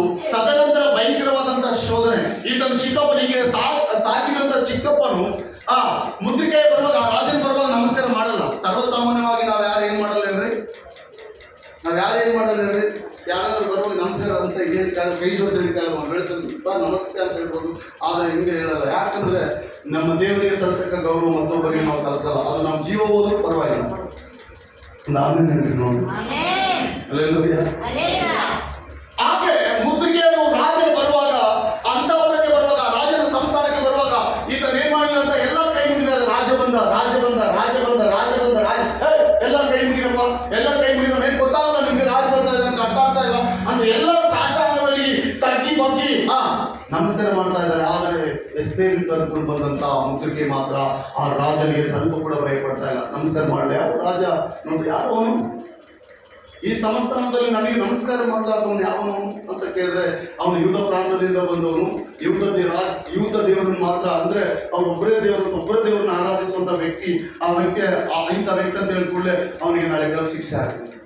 ಏನು ಅದೇ ನಮಸ್ಕಾರ ಮಾಡಲಿಲ್ಲ ಅಂತೇಳಿ ರಾಜನಿಗೆ ಕೈ ಮುಗಿಲಿಲ್ಲ ಅಂತೇಳಿ ಈ ಸತ್ಯವೇದದಲ್ಲಿ ದಾನಿಯೇಲ ಪುಸ್ತಕದಲ್ಲಿ ಕೂಡ ಇದೇ ಸನ್ನಿವೇಶ ಇದೆ. ದಾನಿಯೇಲ ಪುಸ್ತಕ, ದಾನಿಯೇಲ, ಶದ್ರಾಕ್, ಮಿಶಕ್ ಮತ್ತು ದಾನಿಯೇಲ್ ಆ ರಾಜನ ವಿಗ್ರಹಕ್ಕೆ ಕೈ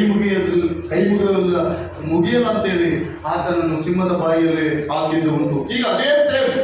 ಆದ್ರೆ ಈ ಎಸ್ತೇರಳು ದೇವರು ನೋಡಿ, ದೇವರ ಯೋಜನೆ ಏನಿರ್ತದೋ ಅದು ಖಂಡಿತವಾಗಿ ನೆರವೇರ್ತದೆ. ಯಾವಾಗಲೂ ದೇವರ ಯೋಜನೆ ನೋಡ್ಬೇಕು. ನಾವು ದೇವರ ಪ್ರಣಾಳಿಕೆ ನೋಡ್ತಾ ಇರ್ಬೇಕು. ದೇವರೇ ಏನಾದರೂ ದೇವರ ಪ್ರಣಾಳಿಕೆ ಇದೆಯಾ?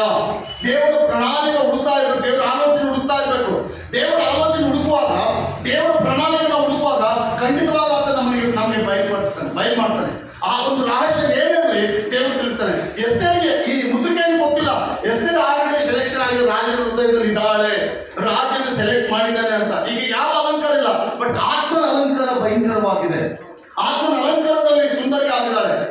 ಮುಖದಲ್ಲೆಲ್ಲ ಪ್ರಿಯರೇ, ಶರೀರದಲ್ಲೆಲ್ಲ, ಶರೀರ ಸಂಬಂಧವಾಗಿಲ್ಲ, ಡ್ರೆಸ್ಸಲ್ಲೆಲ್ಲ, ಸಾರಿಯಲ್ಲೆಲ್ಲ, ಆತ್ಮ ಅಲಂಕಾರದಲ್ಲಿ ಪ್ರಿಯರೇ. ನಾವು ನಮ್ಮ ಸಭೆಯಲ್ಲಿ ಪ್ರಿಯ ಆತ್ಮೀಯ ಸಹೋದರರೇ, ಆತ್ಮನ ಅಲಂಕಾರ ನಮ್ಮೆಲ್ಲರಿಗೆ ಬೇಕು. ಆತ್ಮ ಸಂಬಂಧಿಗಳು ನಾವೆಲ್ಲ ಶಾರೀರಿಕ ಸಂಬಂಧಿ ಅಲ್ಲ, ಶಾರೀರದಿಂದ ಬಂದವರಲ್ಲ, ಶರೀರದಿಂದ ನಾವು ಹುಟ್ಟಿದವರಲ್ಲ, ಆತ್ಮ ಸಂಬಂಧಿಗಳು ನಾವೆಲ್ಲ. ಯಾರೋ ನಮಗೆ ಗೊತ್ತಿಲ್ಲ, ಆದ್ರೆ ಆತ್ಮ ಸಂಬಂಧವಾದ್ದರಿಂದ ಆತ್ಮನ ಅಲಂಕಾರದಿಂದ ಆಲೋಚನೆಗಳು ಹೇಗಿರ್ತಾವ ಅಂದ್ರೆ ಬಹಳ ವಿಭಿನ್ನವಾಗಿರ್ತಾವ. ಆತ್ಮನ ಅಲಂಕಾರ ಇದ್ದವ್ರ ಆಲೋಚನೆ ಹೆಂಗಿರ್ತಾವೆ? ನನ್ನ ಕಡೆ ನೋಡಿ, ಎಲ್ಲಿ ತೆಗಿಸ್ತಾ ಇದ್ದೀರಿ? ನನ್ನ ಕಡೆ ನೋಡಿ, ನಿದ್ದೆ ಮಾಡ್ತಾ ಇದ್ರ? ನನ್ನ ಕಡೆ ನೋಡ್ತಾ ಇರ್ಬೇಕು ನೀವೆಲ್ಲರೂ. ಯಾರು ದಯಮಾಡಿ ಪ್ಲೀಸ್ ಡಿಸ್ಟರ್ಬೆನ್ಸ್ ಆಗ್ಬೇಡ್ರಿ, ಗಮನಿಸ್ರಿ. ಆತ್ಮನ ಅಲಂಕಾರ ಬಹಳ ಪ್ರಾಮುಖ್ಯ. ರೋಮಪುರದವರು ಬರೆದ ಪತ್ರಿಕೆ 8ನೇ ಅಧ್ಯಾಯ 5, 6, 7, 8. ರೋಮಪುರದವರು ಬರೆದ ಪತ್ರಿಕೆ 5ನೇ ಅಧ್ಯಾಯ. ಶರೀರ ಭಾವವನ್ನು ಅನುಸರಿಸುವರು. ಏನೇನು ನೋಡಿ. ಶರೀರ ಭಾವವನ್ನು ಅನುಸರಿಸುವವರು ಅದಕ್ಕೆ ಸಂಬಂಧಪಟ್ಟವುಗಳ ಮೇಲೆ ಮನಸ್ಸುತ್ತಾರೆ. ಎದ್ರ ಮೇಲೆ ಮನಸ್ಸಿಡ್ತಾರೆ ಅಂತ ನೋಡ್ರಿ. ನಮ್ಮ ಶರೀರ ಏನಿದೆಯಲ್ಲ, ಶರೀರಕ್ಕೆ ಸಂಬಂಧಪಟ್ಟ ಜನರು ಅದರ ಮೇಲೇನೆ ಮನಸ್ಸಿರ್ತದೆ. ಆತ್ಮ ಸಂಬಂಧದ ಮೇಲೆ ಮನಸ್ಸಿರಲ್ಲ. ಶರೀರ ನಮ್ಮನ್ನು ಏನ್ ಮಾಡ್ತದೆ ಹೇಳ್ರಿ? ಶರೀರ ನಮ್ಮನ್ನು ಏನ್ ಮಾಡ್ತೀವಿ? ಈ ಶರೀರ ನಮಗೆ ಶಾಶ್ವತನಾ? ನಾವು ಅಲಂಕಾರವಾಗಿದ್ದು ಶರೀರದಲ್ಲಿ ಚೆನ್ನಾಗಿದ್ರೆ ದೇವರು ನಮ್ಮನ್ನು ಹಂಗೆ ಪರಲೋಕಕ್ಕೆ ಸೇರಿಸ್ತಾನ? ನಾವು ಈ ಶರೀರ ಪ್ರೀತಿಸಿದ ಹಾಗೆ ಈ ಶರೀರದೊಂದಿಗೆ ಬಿದ್ದೋಗ್ಬಿಟ್ಟು ಒಂದು ದಿವಸ ದೇವರ ರಾಜ್ಯ ನೋಡ್ಲಿಕ್ಕಾಗಲ್ಲ. ಭಕ್ತನಾದ ಪೌಲನು ಬಹಳ ಅದ್ಭುತವಾಗಿರ್ತಾರೆ. ಈಗ ನಾವು ಸ್ವಲ್ಪ ಹೊತ್ತು ಎಸ್ತೇರ್ ಬಗ್ಗೆ ನಾವು ಕೇಳಿದ್ವಿ. ಆ ಮುಂದೆ ಹೋಗ್ತಾ ನೋಡುವುದಾದ್ರೆ ಎಸ್ತೇರ್ ಆತನ ಸೆಲೆಕ್ಷನ್ ಮಾಡ್ತಾ ಇದ್ದಾರೆ ಆತ್ಮ ಅಲಂಕಾರದಿಂದ. ಎಸ್ತೇರ್ ಕೂಡ ಅವರೊಂದಿಗೆ ತಯಾರಾಗಿ ಆ ಗಂಧಲೇಪನೆಯೊಂದಿಗೆ ಆ ಅರ್ಥವಿಲ್ಲದ ಅಲಂಕಾರ ಮಾಡಿಕೊಂಡು ರಾಜನ ಮುಂದೆ ನಿಂತಿದ್ರೆ ಆ ರಾಜನ ಮನಸ್ಸು ಕರೆದಿದ್ದೆಲ್ಲ ಗೊತ್ತಿಲ್ಲ. ಆದ್ರೆ ಏನಿಲ್ಲದೆ ಆತ್ಮನ ಅಲಂಕಾರದಿಂದ ಆ ರಾಜ ಸಂಸ್ಥಾನದಲ್ಲಿ ಎಸ್ತೇರ್ ಇಳಿದ್ದಾಳೆ. ರಾಜನ ಮುಂದೆ ಆಕೆ ಕಡೆಗೆ ದಂಡ ತೋರಿಸ್ತಾರೆ. ಇಗೋ ಆ ಸ್ತ್ರೀ ನಾವು ಮದುವೆ ಆಗ್ತದೆ. ರಾಜ ಸಂಸ್ಥಾನದಲ್ಲಿ ಎಸ್ತೇರ್ ಸೆಲೆಕ್ಷನ್ ಆದ. ಈಗ ಮುದ್ರಿಕೆಯಲ್ಲಿ ಭಯಂಕರವಾದಂತ ಕಷ್ಟ ಎಷ್ಟೇ ಬಂದ್ರು ದೇವರ ಆಲೋಚನೆ ಇತ್ತಂದ್ರೆ ಎಲ್ಲ ಕಷ್ಟ ಒಂದೇ ರೈಟ್ ಹೇಳ್ತಾರೆ. ಅಲ್ಲೂಯ್ಯ ಎಷ್ಟೇ 10 ಕಷ್ಟ ಬರುವವರೆಗೆ ಅದನ್ನ ಕೂಡಿ ಹಾಕುತ್ತೆ. 10 ಕಷ್ಟ ಬರಲು ತೊಂದರೆ ಇಲ್ಲ. ಒಂದ್ಸಲ ಬಲವಾಗಿ ದೇವರ ಆಲೋಚನೆ ತಿಳಿದ ಪ್ರಾರ್ಥನೆ ಹೇಳು. ಆ ಕಷ್ಟ ಎಲ್ಲೆಲ್ಲಿದ್ರೆ ಕೇಳ್ಬೇಕು ಬೇರೆ, ಆ ಕಷ್ಟ ಎಲ್ಲೆಲ್ಲಿದ್ರೆ ಕೇಳಿದ್ರೆ, ಆ ಶೋಧನೆ ಎಲ್ಲೆಲ್ಲಿದ್ರೆ ಕೇಳಿದ್ರೆ ಬರ್ಲಿ, ಬಂದ ಕಷ್ಟ ಎಲ್ಲ ಗ್ಯಾದರ್ ಮಾಡಿ ಊಟಲ್ಲಿ ಇಡು. ಆಮೇಲೆ ಹೇಳು, ದೇವ ಇಷ್ಟು ಕಷ್ಟಗಳು ನನಗಿದ್ದಾವೆ, ಇದೆಲ್ಲ ಹೋಗ್ಬೇಕಂದ್ರೆ ನೀನೇ ಇದು ಕಾರಣ ಅಂತ ಹೇಳಿದ್ರೆ ಕರ್ತನ ಅದ್ಭುತ ಕಾರ್ಯಗಳನ್ನು ಮಾಡಲಿಕ್ಕೆ ಶಕ್ತನು. ರೋಮಪುರದವರು ಬರೆದ ಪತ್ರಿಕೆ 8ನೇ ಅಧ್ಯಾಯದ ವಚನದಲ್ಲಿ ಈಗ ಹೇಳ್ತಾರೆ. ನೋಡಿ ಶರೀರ ಭಾವವನ್ನು ಅನುಸರಿಸುವವರು ಅದಕ್ಕೆ ಸಂಬಂಧಪಟ್ಟವುಗಳ ಮೇಲೆ ಮನಸ್ಸಿಡುತ್ತಾರೆ. ಪವಿತ್ರಾತ್ಮವನ್ನು ಅನುಸರಿಸುವವರು ಪವಿತ್ರಾತ್ಮಗೆ ಸಂಬಂಧಪಟ್ಟವುಗಳ ಮೇಲೆ ಮನಸ್ಸಿಡುತ್ತಾರೆ. ಮತ್ತೆ ಎಲ್ಲರೂ ಶರೀರ ಭಾವದ ಮೇಲೆ ಮನಸ್ಸಿಡುವವರು ಶರೀರ ಭಾವಗಳ ಮೇಲೆ ಮನಸ್ಸಿಡುವುದು ಏನ ಮತ್ತೊಂದ್ಸಲ ವಾಕ್ಯ ಶರೀರ ಭಾವದ ಮೇಲೆ ನೀನು ಮನಸ್ಸಿಟ್ರೆ ಅಮ್ಮ ನಾನು ಕೇಳ್ರಿ, ನನ್ನ ಕಡೆ ನೋಡಿ ಬ್ರದರ್, ಎಲ್ಲರೂ ನೋಡಿ. ಸ್ವಲ್ಪ ಹೊತ್ತು ನನಗೆ ಸ್ವಲ್ಪ ಆರಾಮಿಲ್ಲ, 3-4 ದಿವಸದ ಫುಲ್ ಟೈರ್ಡ್ ಆಗಿದ್ದೀನಿ. ಮತ್ತೆ ನಾಳೆ ಬೇರೆ ಕಡೆ ನಾಡ್ದ ಬೇರೆ ಕಡೆಗೆ ಹೋಗ್ಬೇಕು. ಆ ದೇವರಿಗೆ ಸ್ತೋತ್ರ. ನನಗೆ ಸ್ವಲ್ಪ ಒಂದು 20 ನಿಮಿಷ ನೀವು ಕರೆಕ್ಟಾಗಿ ವಾಕ್ಯಕ್ಕೆ ನೀವು ನಿಮ್ಮ ಸಮಯವನ್ನು ಕೊಟ್ಟರೆ 20 ನಿಮಿಷದಲ್ಲಿ ಎಲ್ಲ ಮುಗಿಸ್ಬಿಡೋಣ. ದೇವರು ನಮ್ಮೆಲ್ಲರನ್ನ ಆಶೀರ್ವಾದ ಮಾಡಿ. ಓಕೆ ಬೇರೆ ಶರೀರ ಭಾವ ಏನ್ ತರ್ತದಂತ ಹೇಳ್ರಿ, ಏನ್ ತರ್ತದಂತ ಮರಣ. ಈಗ ಮುದ್ರಿಕೆ ಎಸ್ತೇರ್ ರಾಣಿಯ ಪಕ್ಕದಲ್ಲಿದ್ದಾನೆ. ಈತನು ಏನಾದರೂ ಶರೀರ ಭಾವಕ್ಕೆ ಅಧೀನರಾಗಿದ್ರೆ ಗಲ್ಲು ಶಿಕ್ಷೆಗೆ ಏರಿಸುವ ದಿನವನ್ನು ಗೊತ್ತು ಮಾಡಿದ್ದಾರೆ ಈತನಿಗೆ. ಆದ್ರೆ ದೇವರಿಗೆ ಒಳಪಟ್ಟಂತ ಈ ವ್ಯಕ್ತಿ ಮೊನ್ನೆ ದೈವ ಸೇವಕರು ಹೇಳಿದ್ರೆ ಎಷ್ಟು ಮೊಳ ಇದೆ ಅಂತ, ಆ ಒಂದು ಗಲ್ಲು ಕಂಬ ಗಲ್ಲಿನ ಕಂಬ ಎಷ್ಟು ಮೊಳ ಇದೆ ಅಂತ, 50 ಮೊಳ ಗಲ್ಲು ಶಿಕ್ಷೆ. ಮೊಳ ಅಂದ್ರೆ ಎಷ್ಟು ಹೇಳ್ರಿ? ಮೊಳ ಅಂದ್ರೆ ಎಷ್ಟು? ಅಡಿಯೆಲ್ಲ ಅಂದ್ರೆ ಫೀಟಲ್ಲಿ ಇರ್ತದೆ. ಮೊಳ ಎಸ್ ಮೊಳ 50 ಮೊಳ. ಆ ಗಲ್ಸ್ ಆ ಒಂದು ಕಂಬ ಅಷ್ಟು ದೊಡ್ಡದು. ಈಗ ಅಲ್ಲೆಯಿಂದ ಮುದ್ರಿಕೆ ಬಿಟ್ರೆ ಏನು ಸಿಗಲ್ಲ ಅವನು. ಆದ್ರೆ ರಾಜನಿಗೆ ಗೊತ್ತಿಲ್ಲ ಈ ಗಲ್ಲು ಶಿಕ್ಷೆಯಿಂದ ತಪ್ಪಿಸುವವನು ಒಬ್ಬ ದೇವರಿದ್ದಾನಂತ. ಎಲ್ಲರೂ ಮುದ್ರಿಕೆಯನ್ನು ಪ್ರೀತಿಸ್ತಾ ಇದ್ದಾರೆ. ಎಲ್ಲರೂ ಅವ್ರ ಶರೀರ ಸಂಬಂಧವಾದ ಅವ್ರ ಹೊಟ್ಟೆ ತುಂಬಿಸೋದಕ್ಕಾಗಿ ರಾಜ ಸಂಸ್ಥಾನದಲ್ಲಿ ಆರಾಮಿದ್ದಾರೆ, ತಿಂತಾ ಇದ್ದಾರೆ, ಕುಡಿತಾ ಇದ್ದಾರೆ, ಏನು ಕಡಿಮೆ ಇಲ್ಲ. ರಾಜನಿಗೆ ಅಧೀನವಾದ್ರೆ ಆಯ್ತು, ಏನಾದ್ರೂ ದಿನ ಆ ಸಂಸ್ಥಾನ ರಾಜ ಏನಾದ್ರು ಕಡಿಮೆ ಇರ್ತದ. ಆದ್ರೆ ಇವ್ರು ಹಂಗಲ್ಲ, ಇವರು ಭಿನ್ನ, ಬಹಳ ವೆರೈಟಿ ಆಗಿದ್ದಾರೆ, ಇವರು ಬಹಳ ಪ್ರತ್ಯೇಕವಾಗಿದ್ದಾರೆ, ತಮ್ಮನ್ನು ಕಾಪಾಡಿಕೊಂಡಿದ್ದಾರೆ. ಶರೀರ ಸಂಬಂಧಪಟ್ಟ ಯಾವ ಆಲೋಚನೆ ಅವರಲ್ಲಿಲ್ಲ. ಅವ್ರು ಎದಕ್ಕೆ ಸಿದ್ಧರಾಗಿದ್ದಾರೆ ಗೊತ್ತಾ? ಸಾಯಕ್ಕೂ ಕೂಡ ಸಿದ್ಧರಾಗಿದ್ದಾರೆ ದೇವರು ನಿಮಿತ್ತವಾಗಿ. ಆದ್ದರಿಂದ ದೇವರು ವಾಕ್ಯ ಇರ್ತದೆ, ನನ್ನ ನಿಮಿತ್ತವಾಗಿ ನಿಮ್ಮ ಪ್ರಾಣವನ್ನು ಕಳ್ಕೊಂಡ್ರೆ ಪರಲೋಕದಲ್ಲಿ ಆ ಪ್ರಾಣ ನೋಡ್ತೀವಿ. ನನ್ನ ನಿಮಿತ್ತವಾಗಿ ನೀವು ಈ ಶರೀರ ಪ್ರೀತಿಸಿದ್ರೆ ಪರಲೋಕದಲ್ಲಿ ಇದನ್ನು ಕೊಯ್ಬೇಕಾಗ್ತದೆ. ಹಾಗೆ ಪ್ರಿಯ ಆತ್ಮೀಯ ಸಹೋದರಿ, ನನ್ನ ಸಹೋದರ, ಈ ರಾಜನು ಆಜ್ಞೆ ಎಷ್ಟು ಬಲವಾದದ್ದೆಂಬುದಾಗಿ ನಾವು ನೋಡುವುದಾದ್ರೆ, ಆ ರಾಜ ಸಂಸ್ಥಾನದಲ್ಲಿ ಆಸರಸ್ ರಾಜನ ಒಂದು ಆಜ್ಞೆ ಬಲವಾದ ಆಜ್ಞೆ. ಅದನ್ನು ಯಾರು ತಾಳ್ಮಾಡು ಮಾಡ್ಲಿಕ್ಕೆ ಆಗಲ್ಲ. ಆದ್ರೆ ದೇವರು ಮಾತ್ರ ತಾಳ್ಮಾಡು ಮಾಡ್ಲಿಕ್ಕೆ ಶಕ್ತನು. ಈ ದಿನ ನಾವೆಲ್ಲರೂ ನಮ್ಮನ್ನು ಪರೀಕ್ಷೆ ಮಾಡಿಕೊಳ್ಳೋಣ. ನಾವು ದೇವರ ಪಕ್ಷದಲ್ಲಿದ್ದೀವ, ಲೋಕದ ಪಕ್ಷದಲ್ಲಿದ್ದೀವ? ನಾವು ಆತ್ಮ ಪಕ್ಷದಲ್ಲಿದ್ದೀವ, ಶರೀರ ಸಂಬಂಧವಾದ ಪಕ್ಷದಲ್ಲಿದ್ದೀವ? ಶರೀರ ಸಂಬಂಧವಾಗಿರುವುದಾದ್ರೆ ನಮ್ಮೆಲ್ಲರಿಗೆ ಯಾರ್ಯಾರು ಶರೀರ ಸಂಬಂಧವಾಗಿದ್ದಾರೋ ಅವರಿಗೆ ಮರಣ ಖಂಡಿತ. ವಾಕ್ಯ ಹೇಳ್ತದೆ, ನಾನು ಹೇಳ್ತಾ ಇಲ್ಲ, ವಾಕ್ಯ ಹೇಳ್ತದೆ. ಓದಪ್ಪ ವಾಕ್ಯ. ಶರೀರ ಭಾವಗಳ ಮೇಲೆ ಮನಸ್ಸಿಡುವುದು ಮರಣ. ಮರಣ ಏನಂದ್ರೆ ಶರೀರ ಭಾವದ ಮೇಲೆ ಮನಸ್ಸಿಡುವುದು ಮರಣ. ಪವಿತ್ರಾತ್ಮನ ಮೇಲೆ ಮನಸ್ಸಿಡುವುದು ಜೀವವು ಮನಃಶಾಂತಿಯಾಗಿದೆ. ಜೀವವು ಮನಃಶಾಂತಿಯಾಗಿದೆ. ನೋಡಿದ್ರೆ ಶರೀರ ಸಂಬಂಧದ ಮೇಲೆ ಮನಸ್ಸಿದ್ರೆ ಮರಣ ಅಂತ. ಅದೇ ಆತ್ಮ ಸಂಬಂಧ ಪವಿತ್ರ ಆತ್ಮನ ಮೇಲೆ ಮನಸ್ಸಿರುವುದಾದ್ರೆ ಜೀವವು ಮನಃಶಾಂತಿ. ದುಡುಕಲ್ಲ ಮನುಷ್ಯರು, ಯಾರು ದುಡುಕಲ್ಲ ಮನುಷ್ಯರು. ಯಾಕೆ ದುಡುಕಲ್ಲ ಅಂದ್ರೆ ಅವ್ರಿಗೆ ಗೊತ್ತು ಪರಿಶುದ್ಧಾತ್ಮ ಒಳಗಡೆ ಏನ್ ಕ್ರಿಯೆ ಮಾಡ್ತಾನೆ. ಆಲ್ರೆಡಿ ನಾವು ಸಭೆಯಲ್ಲಿದ್ದೀವಿ. ಸಭೆಯಲ್ಲಿ ಆತ್ಮ ಹೊಂದಿ ಆತ್ಮನ ಮೂಲಕ ನಡೆಸಿಕೊಳ್ಳುವ ಕೆಲವರು, ಆತ್ಮನ ಮೂಲಕ ಪ್ರೇರಣೆಯಾಗಿ ಪವಿತ್ರಾತ್ಮನ ಮೂಲಕ ನಡೆಸಿಕೊಳ್ಳುವ ಕೆಲವರಿಗೆ ಗೊತ್ತು ನಮ್ಮ ದೇವರೆಂತವರು ಎಂಬುದಾಗಿ. ಆತ್ಮವಿಲ್ಲದೆ ಶರೀರ ಸಂಬಂಧದ ಮೇಲೆ ಮನಸ್ಸಿಡುವವರು ಆ ಶರೀರ ಭಾವಕ್ಕೆ ಅಧೀನವಾಗಿ ಆ ಶರೀರದ ಕ್ರಿಯೆಗಳಿಗೆ ಅವರು ಒಳಪಟ್ಟು ಅವ್ರನ್ನ ಎಲ್ಲಿ ಚುಚ್ಚಿ ನೋಡಿದ್ರು ಮನಃಶಾಂತಿ ಇರಲ್ಲ. ಎಲ್ಲಿ ಚುಚ್ಚಿ ನೋಡಿದ್ರು ಮನಃಶಾಂತಿ ಇರಲ್ಲ. ಅವ್ರಿಗೆಲ್ಲ ಕೂಡ ಲೋಟನ ಹೆಂಡತಿ ಸೋದೋಮನ ಮೇಲೆ ಸೋದೋಮ ಪಟ್ಟಣದ ಮೇಲೆ ಯಾವ ರೀತಿ ಮನಸ್ಸಿತ್ತೋ ಶರೀರ ಸಂಬಂಧಪಟ್ಟ ವ್ಯಕ್ತಿಗಳಿಗೆ ಅದೇ ರೀತಿ ಇರ್ತದೆ ಎಂಬುದಾಗಿ ಬೈಬಲ್ ಸೂಚಿಸ್ತದೆ. ಶರೀರ ಸಂಬಂಧ ಒಳ್ಳೇದಂತ ನಾವು ಅಂದ್ಕೊಂಡ್ರೆ ಪ್ರಿಯರೇ, ಅದು ಬಹಳ ಮೋಸಕರವಾದದ್ದು. ಆದ್ದರಿಂದ ಶರೀರ ಅಲಂಕಾರ ಅಲ್ಲ, ಆತ್ಮನ ಅಲಂಕಾರ. ಈಗ ಹೇಳ್ರಿ, ನಾವೆಲ್ಲರೂ ಆತ್ಮ ಸಂಬಂಧಿಗಳ ಶರೀರ ಸಂಬಂಧಿಗಳ. ಶರೀರ ಸಂಬಂಧಿ ಆದ್ರೆ ಮರಣ, ನಮಗೆ ಮರಣ ಖಂಡಿತ. ಅಂದ್ರೆ ನಾನು ಹೇಳ್ತಿರೋದು ಈ ಮರಣದ ಬಗ್ಗೆ ಅಲ್ಲ, ಆತ್ಮನ ಮರಣದ ಬಗ್ಗೆ. ಆತ್ಮನ ನಿನ್ನಲ್ಲಿ ಮರಣಿಸಿದ್ರೆ ನೀನು ದೇವರನ್ನು ನೋಡ್ಲಿಕ್ಕೆ ಆಗಲ್ಲ. ಆತ್ಮನ ಮರಣ ನಿನ್ನಲ್ಲಿ ಆದ್ರೆ ಮತ್ತೆ ನೀನು ಏನು ಮಾಡ್ಲಿಕ್ಕೆ ಆಗಲ್ಲ, ಏನು ಹೊಂದಿಕೊಳ್ಳಿಕ್ಕೆ ಆಗಲ್ಲ. ಆದ್ರಿಂದ ಆತ್ಮನು ನಮಗೆ ಬಹಳ ಪ್ರಾಮುಖ್ಯ. ಆತ್ಮನು ನಮಗೆ ಬಹಳ ಪ್ರಾಮುಖ್ಯ. ಪರಿಶುದ್ಧಾತ್ಮ ನಮಗೆ ಬಹಳ ಪ್ರಾಮುಖ್ಯ. ಹಣ ಪ್ರಾಮುಖ್ಯ ಅಲ್ಲ, ಅಂತಸ್ತು ಪ್ರಾಮುಖ್ಯ ಅಲ್ಲ, ಮನಃಶಾಂತಿ ಬಹಳ ಪ್ರಾಮುಖ್ಯ. ಎಲ್ಲಿ ಪವಿತ್ರಾತ್ಮನಿದ್ದಾನೋ ಅಲ್ಲಿ ಮನಃಶಾಂತಿ ಇದೆ. ಎಲ್ಲಿ ಪವಿತ್ರಾತ್ಮನಿದ್ದಾನೋ ಅಲ್ಲಿ ಶಾಂತಿ ಸಮಾಧಾನ ಇದೆ. ಯಾವ ಕುಟುಂಬದಲ್ಲಿ ಪರಿಶುದ್ಧಾತ್ಮ ನಿಧಾನ ನಿಯಂತ್ರಣದಲ್ಲಿ ಆ ಕುಟುಂಬ ಇದೆಯೋ ಆ ಕುಟುಂಬದಲ್ಲಿ ಶಾಂತಿ, ಸಮಾಧಾನ, ಪ್ರೀತಿ, ನೆಮ್ಮದಿ ಎಲ್ಲ ಇರ್ತದೆ, ವಿಶ್ವಾಸ ಕೂಡ ಇರ್ತದೆ.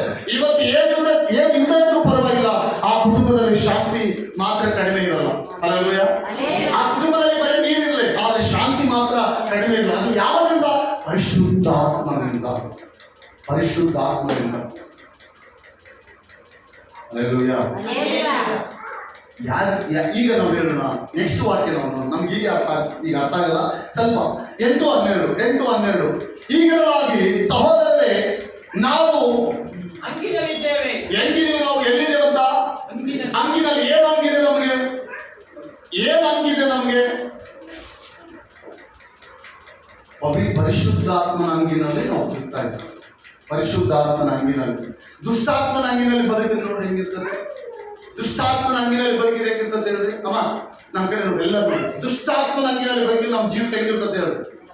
ಬಹಳ ಕ್ರೂರವಾಗಿರ್ತದೆ. ದುಷ್ಟಶಕ್ತಿ ಹಿಡಿದವರು ಕೂಡ ಬೈಬಲಲ್ಲಿ ಇದ್ದಾರೆ. ಲೂಕನ ಬರೆದ ಸುವಾರ್ತೆ, ಮಾರ್ಕನ ಬರೆದ ಸುವಾರ್ತೆ, ಯೋಹಾನ ಬರೆದ ಸುವಾರ್ತೆ 5ನೇ ಅಧ್ಯಾಯದಲ್ಲಿ ನಾವು ನೋಡುವುದಾದ್ರೆ ಭಯಂಕರವಾಗಿ. ಮತ್ತಾಯನ ಬರೆದ ಸುವಾರ್ತೆಯಲ್ಲಿ 9ನೇ ಅಧ್ಯಾಯದಲ್ಲಿ ನೋಡುವುದಾದ್ರೆ ದುರಾತ್ಮಗಳು ಪೀಡಿತರು ಅನೇಕರಿದ್ದಾರೆ. ಬಟ್ ಅದ್ರ ಬಗ್ಗೆ ಹೇಳ್ತಾ ಇಲ್ಲ. ಆತ್ಮನ ವಿವರಣೆ ಬಹಳ ಬೇಕು. ಯಾರ್ಯಾರಲ್ಲಿ ದುರಾತ್ಮ ಇರ್ತದೋ ಆ ದುರಾತ್ಮನೇ ಅವ್ರನ್ನ ಕಂಟ್ರೋಲ್ ಮಾಡಿರುತ್ತೆ. ನಾವು ದುರಾತ್ಮನಿಗೆ ನಮ್ಮ ಶರೀರ ಒಪ್ಪಿಸಬಾರ್ದು. ಆತ್ಮನಾದ ದೇವರಿಗೆ ನಾವು ಆತನ ನಿಯಂತ್ರಣದಲ್ಲಿ ನಮ್ಮನ್ನು ಒಪ್ಪಿಸಬೇಕು. ಆಗ ಆತ್ಮನ ಕಾರ್ಯಗಳು ನಾವು ನೋಡಲಿಕ್ಕೆ ಸಾಧ್ಯ. ಅವರು ದೇವರ ಮಕ್ಕಳು, ನೀವು ತಿರುಗಿ ಭಯದಲ್ಲಿ ಬೀಳುವ ಹಾಗೆ ದಾಸನ ಭಾವವನ್ನು ಹೊಂದಿದವರೆಲ್ಲ ಮಗನ ಭಾವವನ್ನು ಹೊಂದಿದ್ದೇವೆ. ಓದ್ರಿ. ಯಾರ್ಯಾರು ದೇವರ ಆತ್ಮನಿಂದ ನಡೆಸಿಕೊಳ್ಳುತ್ತಾರೋ, ಯಾರ್ಯಾರು ದೇವರ ಆತ್ಮನಿಂದ ನಡೆಸಿಕೊಳ್ಳುತ್ತಾರೋ, ಓದಪ್ಪ, ಅವರು ದೇವರ ಮಕ್ಕಳು. ಅವರು ಯಾರಂತವರು?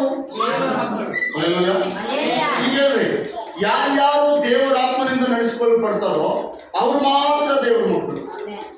ಬಟ್ ಯಾರ್ಯಾರು ದುರಾತ್ಮನ ಪ್ರೇರಣೆಯಿಂದ, ಲೋಕಾಶೆಯಿಂದ, ಲೋಕಭೋಗದಿಂದ, ಶರೀರ ಸಂಬಂಧಪಟ್ಟಂತ ಅದು ಬೇಕು, ಇದು ಬೇಕು, ಅದು ಇದು ಅಂತ ಹೇಳಿದ್ರೆ ಅವರು ಪಿಚ್ಚಕ್ಕ ಎಕ್ವಾಯ್ಮೆಂಟ್ ఉంది ఈరోజు పిచ్చి.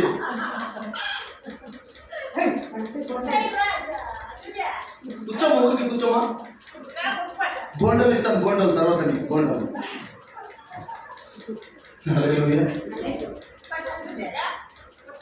ಮಕ್ಕಳನ್ನ ಸ್ವಲ್ಪ ನೀವು ಕಂಟ್ರೋಲ್ ಇಟ್ಕೋಬೇಕು. ದೇವ್ರ ವಾಕ್ಯ ಹೇಳುವಾಗ ಇದು ಮೇಡಮ್ ಶಾಲೆ ಅಲ್ಲ, ಅಂಗನವಾಡಿ ಸ್ಕೂಲ್ ಅಲ್ಲ, ದೇವ್ರ ಸನ್ನಿಧಿ.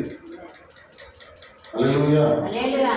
ಓಕೆ, ಯಾರ್ಯಾರು ದೇವರ ಆತ್ಮನಿಂದ ನಡೆಸಿಕೊಳ್ಳುತ್ತಾರೋ ಅವರು ದೇವರ ಮಕ್ಕಳು. ನೀವು ತಿರುಗಿ ಭಯದಲ್ಲಿ ಬೀಳುವ ಹಾಗೆ.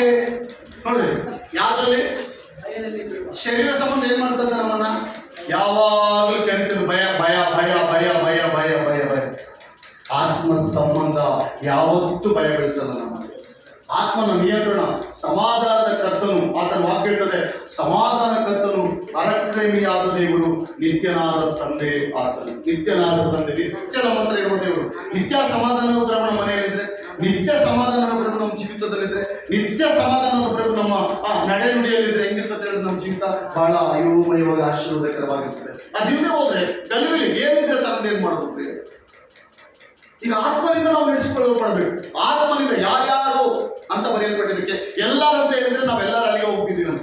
ಅದಕ್ಕೆ 10 ಮಂದಿ ಕನ್ಯರಲ್ಲಿ 5 ಮಂದಿ ಮಾತ್ರ ದೇವರ ರಾಜ್ಯಕ್ಕೆ ಸೇರಿದ್ರು. 5 ಮಂದಿ ಸೇರಲಿಲ್ಲ, ಸೇರಕ್ಕಾಗಲಿಲ್ಲ. ಅವರು ಭೂಲೋಕದಲ್ಲಿ ಮೇಲೆ ಮನಸ್ಸಿದೆ, ಅವರಿಗೆ ಭೂಲೋಕದ ಮೇಲೆ ಮನಸ್ಸಿದೆ. ಭೂಲೋಕದಲ್ಲಿ ಇರುವಂತ ಒಂದು ವಸ್ತುಗಳ ಮೇಲೆ ಮನಸ್ಸಿಟ್ಟಿದ್ದಾರೆ.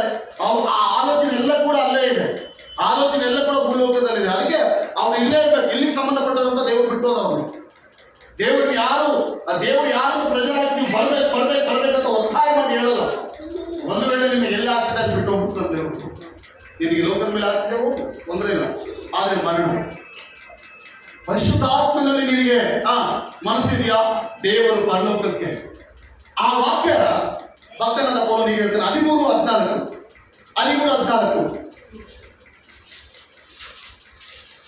8:13-14 ಮತ್ತೇನು ಫಲ ತಿಳಿಸ್ತಾ ಇದೆ.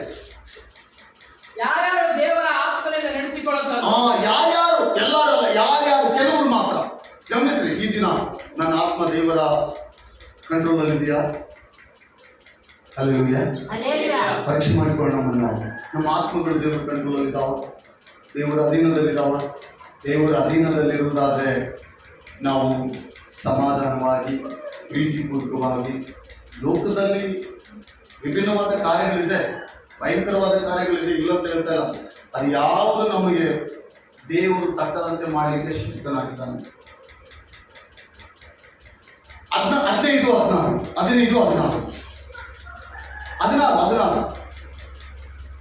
ನಾವು ದೇವರ ಮಕ್ಕಳಾಗಿದ್ದೇವೆ ಎಂಬುದಕ್ಕೆ ಪವಿತ್ರಾತ್ಮರೇ ನಮ್ಮ ಆತ್ಮದೊಂದಿಗೆ ಸಾಕ್ಷಿ ಹೇಳುತ್ತಾನೆ. ಏನ್ ಮಾಡ್ತಾರೆ ಅಂತ ಅದನ್ನು ನಾವು ದೇವ್ರ ಮಕ್ಕಳು ಅಂತ ಏನಾದ್ರು ಸೀಲ್ ಇದೆ ನಮ್ಗೆ? ಇದೆಯಾ? ಯಾರು ಹೇಳ್ತಾರೆ? ನಾವು ಉಟ್ಕೊಂಬ ಪ್ರತಿ ಬಟ್ಟೆಗಳಿಗೆ ಸೀಲ್ ಹಾಕ್ಸ್ಕೊಳ್ಬೇಕಾಗ್ತದೆ. ನಾವು ದೇವ್ರ ಮಕ್ಕಳು ಅಲ್ಲೆಲ್ಲೂ ಹೌದಾ ಇಲ್ಲ ಪ್ರೇರೆ? ಹಿಂದಿನ ಕಾಲದಲ್ಲಿ ಕೆಲವು ವರ್ಷಗಳ ಹಿಂದೆ ಯಾವ್ದಾದ್ರು ಒಂದು ಬಿಳೆ ಸೆಟ್ ತಗೊಂಡ್ರೆ ಸಿನಿಮಾ ಹೀರೋ ಫೋಟೋ ಹಾಕಿ ಅದ್ರ ಹಿಂದೆ ಇಸ್ತ್ರಿ ಮಾಡಿಬಿಟ್ರೆ ಸಿನಿಮಾ ಅದೇ ಫೋಟೋ ಬಿಟ್ಬಿಡು. ಇದ್ರೆ ಜೋರಿಗೆ ಈ ಪಾಕೆಟ್ಗೆ ಆ ಫೋಟೋ ಇಟ್ಟು ಇಸ್ತ್ರಿ ತಿಕ್ಬಿಟ್ರೆ ಅದೇ ಯಾರಪ್ಪ ಇಲ್ಲ ಅಂದ್ರೆ ಇಂಥ ಫ್ಯಾನ್ಸ್ ಯಾವುದೋ ಒಂದು ಹೀರೋ ಫೋಟೋ ತೆಗೆದುಕೊಂಡು ಬಂದು ಆ ಸೈಡ್ ಮೇಲೆ ಇಟ್ಟು ಇಸ್ತ್ರಿ ತಿಕ್ಬಿಟ್ರೆ ಹಂಗೆ ಬಿಟ್ಬಿಡೋದು. ನೋಡಿದ್ರೆ ಆ ಅನುಭವ ಯಾರಿಗಾದ್ರೂ ಇದೆಯಾ ಅಣ್ಣ? ಇದೆಯಲ್ಲ? ಓಕೆ, ನೋಡಿದ್ರೆ ಓಕೆ, ಕರೆಕ್ಟ್. ದೇವರಿಗೆ ಸ್ತೋತ್ರ. ಹಾಗೆ ನಮ್ಗೆ ಯಾರಿಗಾದ್ರೂ ಮುದ್ರೆ ಇದೆಯಾ ನೀವು ದೇವ್ರ ಮಕ್ಕಳು ಅಂತ? ಹಂಗಾದ್ರೆ ನಾವು ಪ್ರತಿ ಶರ್ಟ್ಗೆ, ಪ್ರತಿ ಪ್ಯಾಂಟ್ ಇಲ್ಲ, ಪ್ರತಿ ಸ್ಟ್ಯಾಂಡಿಗೆ ದೇವರಂತ ಬರ್ಕೊಳ್ಬೇಕಾಗ್ತದೆ? ಇಲ್ಲ. ಅಲ್ಲಿ ನೇಮ್ ಆಗಿದೆ. ನಾವು ಯಾರು ಎಂಬುದಕ್ಕೆ ಯಾರು ಸಾಕ್ಷಿ ಕೊಡ್ತಾರಂತ? ಪವಿತ್ರಾತ್ಮನೇ ಸಾಕ್ಷಿ ಕೊಡ್ತಾರಂತ. ನೀನು ಯಾರಂತ ಯಾರು ಗುರುತಿಸ್ತಾರೆ? ಯಾರು ಗುರುತಿಸ್ಬೇಕಾಗಲ್ಲ. ಆದ್ರೆ ಪರಿಶುದ್ಧ ಆತ್ಮನೇ ಗುರುತಿಸಿ ಇವರು ದೇವ್ರ ಮಕ್ಕಳೆಂಬುದಾಗಿ ತಿಳಿಸ್ತಾನೆ. ಯಾರಿಗಿದೆ ಆ ಶಕ್ತಿ? ಹಲ್ಲೆಲೂಯಾ. ಪವಿತ್ರಾತ್ಮನಿಗೆ ಮಾತ್ರ ಶಕ್ತಿ ಇದೆ. ಆದ್ರೆ ಆ ಶಕ್ತಿ ಇದ್ದಂತ ಪರಿಶುದ್ಧಾತ್ಮನು ಇನ್ನು ಏನೆಲ್ಲ ಕಾರ್ಯ ಮಾಡ್ಲಿಕ್ಕೆ ಆತನ ಶಕ್ತನು ಗೊತ್ತಾ? ನಿನ್ನನ್ನು ಮರಣದಿಂದ ತಪ್ಪಿಸಲಿಕ್ಕೆ ಶಕ್ತನು, ರೋಗದಿಂದ ತಪ್ಪಿಸಲಿಕ್ಕೆ ಶಕ್ತನು, ನಿತ್ಯ ನರಕದಿಂದ ತಪ್ಪಿಸಲಿಕ್ಕೆ ಶಕ್ತನು. ಆತ್ಮನು ನೀನು ನಡಿಬೇಕಾದಂತ ಪ್ರತಿದಿನ ನಿನಗೆ ಬೋಧನೆ ಮಾಡಿ ಟೀಚರ್ ಹಾಗೆ ಇವತ್ತು ಹೀಗೆ ನಡಿಬೇಕು, ಇವತ್ತು ಹಿಂಗೆ ಹೋಗ್ಬೇಕು, ಇವತ್ತು ಹಿಂಗೆ ಮಾಡಬೇಕು. 24 ಗಂಟೆ ಒಂದು ದಿನದಲ್ಲಿ ಆತನು ನಮ್ಮನ್ನು ನಡೆಸಿ ಕಾಪಾಡಲಿಕ್ಕೆ ಶಕ್ತನು. ಎಲ್ಲಿ ಕೂಡ ಅಪಾಯ ಬರದಂತೆ ಅಪಾಯ ಸ್ಥಳಗಳಲ್ಲಿ ನಿನ್ನ ಹತ್ರ ದೇವರಿದ್ದು ನಿನ್ನನ್ನು ತಪ್ಪಿಸಿ ಕಾಪಾಡಲಿಕ್ಕೆ ಶಕ್ತನು ಆ ಪರಿಶುದ್ಧಾತ್ಮ ದೇವರು. ಆ ವಾಕ್ಯ ಹೇಳ್ತದೆ, ಆ ವಾಕ್ಯ ದೇವರ ಆತ್ಮನು ನಾವು ದೇವರ ಮಕ್ಕಳಾಗಿರುವುದಕ್ಕೆ ಪವಿತ್ರಾತ್ಮರೇ ನಮ್ಮ ಆತ್ಮದೊಂದಿಗೆ ಸಾಕ್ಷಿ ಹೇಳುತ್ತಾನೆ. ಯಾರೊಂದಿಗೆ? ನಮ್ಮ ಆತ್ಮದೊಂದಿಗೆ ಸಾಕ್ಷಿ ಹೇಳ್ತಾನೆ. ನೆಕ್ಸ್ಟ್, ಮಕ್ಕಳಾಗಿದ್ದರೆ ಬಾಧ್ಯರಾಗಿದ್ದೇವೆ, ದೇವರಿಗೆ ಬಾಧ್ಯರು. ನಾವು ಯಾರಿಗೆ ಬಾಧ್ಯರು? ಆತನ ಮಕ್ಕಳಾಗಿದ್ರೆ ಆತನಿಗೆ ಬಾಧ್ಯರು. ಸಂತೋಷಿಸಿರಿ. ನಾವೆಲ್ಲ ಸಂತೋಷಿಸಬೇಕಾದಂತ ವಿಷಯ ಗೊತ್ತಾ? ಆತ್ಮನೊಂದಿಗೆ ನಡೆಸ್ಕೊಳ್ಬೇಕು. ಈ ಶರೀರ ಸಂಬಂಧವಾದಂತ ಕೆಲವು ಕಾರ್ಯಗಳು ಲೋಕದಲ್ಲಿದೆ, ಅವೆಲ್ಲ ತಲೆಯಲ್ಲಿ ತುಂಬ್ತಾನೆ. ಯಾರು? ಸೈತಾನನು. ಅವೆಲ್ಲ ತಲೆಯಲ್ಲಿ ತುಂಬ್ತಾನೆ. ಅದನ್ನು ಸ್ವಲ್ಪ ನಾವು ರಿಜೆಕ್ಟ್ ಮಾಡ್ಬೇಕು. ನೀವು ಸಮಾಧಾನವಾಗಿರ್ಬೇಕಂದ್ರೆ ರಿಜೆಕ್ಟ್ ಮಾಡ್ಬೇಕು. ಏನ್ ಮಾಡ್ಬೇಕು ಹೇಳ್ರಿ? ಈಗ ನಿನ್ಗೆ 70 kg ಓದುವ ಕೆಪಾಸಿಟಿ ಇದೆ, 1 ಕ್ವಿಂಟಲ್ ಓಡಿಸೋದು ಒತ್ಕೊಂತೀಯ? ಅದನ್ನ ಏನ್ ಮಾಡ್ಬೇಕಂತ ನಾವು ತೆಗಿಬೇಕು ಸ್ವಲ್ಪ. ಆಗ ಪರಿಶುದ್ಧಾತ್ಮನ ನಿಯಂತ್ರಣದಲ್ಲಿ ನಾವು ಯಾವಾಗಲೂ ದೇವಾ ಅಂತ ಹೇಳಿದ್ರೆ ನಮ್ಗೆ ಏನಿದೆ ಅಂತ ಜೀವ ಇದೆ ಅಂತ. ಶರೀರ ಆಸೆ ಪಟ್ರೆ, ಶರೀರ ಸಂಬಂಧವಾದ ಆಸೆ ಪಟ್ರೆ, ಆದಾಮವನು ಏದೇನ್ ತೋಟದಲ್ಲಿ ಅದೆಲ್ಲ ಆಗಿದ್ದು. ಶರೀರ ಸಂಬಂಧಕ್ಕೆ ಹೋಗಿ ಆ ಏದೇನ್ ತೋಟದಲ್ಲಿ ದೇವರ ಮಾತು ಮೀರಿ ಆತ್ಮ ಸಂಬಂಧವನ್ನು ಕಳ್ಕೊಂಡು ದೇವರಿಗೆ ವಿಧೇಯರಾಗದೆ ಆತ್ಮ ಸಂಬಂಧವನ್ನು ನಿರಾಕರಿಸಿದ್ರಿಂದ ಏದೇನ್ ತೋಟನ ಬಿಟ್ಟು ಹೋದ್ರು. ದೇವರವರು ಮತ್ತೆ ಕನಿಕರಿಸ್ನ ಹಂಗಿದೆಯಾ ಬೈಬಲಲ್ಲಿ? ಆದಾಮನ ಮತ್ತೆ ನಾನು ಕನಿಕರಿಸಿದ ಎಲ್ಲ ಇದೆಯಾ? ಏನೇನು ಗೊತ್ತಾ ದೇವರು? ಏನೇನು ದೇವರು ಆ ವಾಕ್ಯದಲ್ಲಿ ಆ ವಾಕ್ಯ ಹಿಂಗೆ ಹೇಳ್ತದೆ, ಆತನ ಮಾತು ನಿರಾಕರಿಸಿದಕ್ಕೆ ಅವರಿಗೆ ಶಾಪ ಬಂತಂತೇಳಿ. ಶಾಪ ಹೆಂಗ ಶಾಪ? ಮನುಷ್ಯನಿಗೆ ಅಲ್ಲಿಂದಲೇ ಮರಣ ಬಂದಿದ್ದು, ಅಲ್ಲಿಂದಲೇ ಮರಣ ಬಂದಿದ್ದು, ಅಲ್ಲಿಂದ ಮರಣ ಬಂತು, ಮನುಷ್ಯರು ಸಾಯ್ತಾ ಹೋದ್ರು. ಈಗ ಮರಣ ಹೊಂದಿದವರೆಲ್ಲ ಈಗ ಎಲ್ಲಿಗೆ ಹೋಗ್ತಾ ಇದ್ದಾರೆ? ನಿತ್ಯ ನರಕಕ್ಕೆ ಹೋಗ್ತಾ ಇದ್ದಾರೆ. ಆ ನಿತ್ಯ ನರಕದಿಂದ ಈಗ ಮತ್ತೆ ನಿತ್ಯ ಜೀವಕ್ಕೆ ಸೇರಿಸ್ಬೇಕಂದ್ರೆ ಏನ್ ಬೇಕು? ಈಗ ಪಾಪವಿಲ್ಲದ ದೇವರು ಬೇಕು. ಯಾವ ದೇವರು ಬೇಕು ಹೇಳಿ? ಪಾಪವಿಲ್ಲದ ದೇವರು. ಪಾಪವಿಲ್ಲದ ದೇವರು ಅಂದ್ರೆ ಏನು? ಶರೀರ ಸಂಬಂಧವಿಲ್ಲದಂತ ವ್ಯಕ್ತಿ ಬೇಕು. ನಮ್ಮೆಲ್ಲರಿಗೂ ಶರೀರ ಸಂಬಂಧ ಇದೆ, ನಮ್ಮೆಲ್ಲರಿಗೂ ಶರೀರ ಸಂಬಂಧ. ನಾವು ಶರೀರ ಸಂಬಂಧದಿಂದ ಉತ್ಪತ್ತಿ ಆದವರೇ. ಆದರೆ ದೇವರ ವಾಕ್ಯ ಹೇಳ್ತದೆ, ಮತ್ತಾಯನ ಬರೆದ ಸುವಾರ್ತೆ 1, 2, 3, ಮಾರ್ಕನ ಬರೆದ ಸುವಾರ್ತೆಯಲ್ಲಿ ಕೂಡ ಹೇಳ್ತದೆ, ಯೋಹಾನನ ಬರೆದ ಸುವಾರ್ತೆಯಲ್ಲಿ ಕೂಡ ಹೇಳ್ತದೆ, ಆತನು ಒಬ್ಬ ಕನ್ನಿಕೆಯ ಗರ್ಭದಲ್ಲಿ ಯಾರಂತ ಆತನು? ಒಬ್ಬ ಕನ್ನಿಕೆಯ ಗರ್ಭದಲ್ಲಿ ಆತನು ಜನಿಸುತ್ತಾನೆ. ಆತನ ಹೆಸರು ಯೇಸು ಎಂದಿಡಬೇಕು. ಯೇಸು ಎಂದಿರಬೇಕು. ಈತನೇ ಪಾಪವಿಲ್ಲದ ಪರಿಶುದ್ಧನು, ಪವಿತ್ರಾತ್ಮನು. ಈಗ ನಾವು ಯಾರನ್ನು ಹೊಂದಿದ್ದೀವಿ ಹೇಳ್ರಿ? ಈತನ ಹೆಸರಿನ ಮೇಲೆ ಬಂದಿದ್ದೀವಿ, ಈತನ ಅಂಗೀಕರಿಸಿದೀವಿ, ಈ ರಾಜಾದಿ ರಾಜನ ಬಳಿಯಲ್ಲಿ ಬಂದಿದ್ದೀವಿ. ಪರಿಶುದ್ಧಾತ್ಮನ ನಿಯಂತ್ರಣದಲ್ಲಿ ನಾವು ಇರಬೇಕು. ಇದ್ರೆ ಏನಿರ್ತದೆ ಹೇಳ್ರಿ? ಆದಾಮನಿಂದ ಮರಣ ಬಂದ್ರೆ ಯೇಸು ಕ್ರಿಸ್ತನಿಂದ ನಮ್ಮೆಲ್ಲರಿಗೆ ಜೀವ ಇದೆ. ಎಲ್ಲರಿಗೆ ನಿತ್ಯ ಜೀವ ಇದೆ. ಈಗ ನಿತ್ಯ ಜೀವ ಇದೆ ಅಂತ ಹೇಳಿ ನಾವು ಹಂಗೆ ಕುಂತ್ರೆ ಆಗಲ್ಲ ಪ್ರೇರೆ.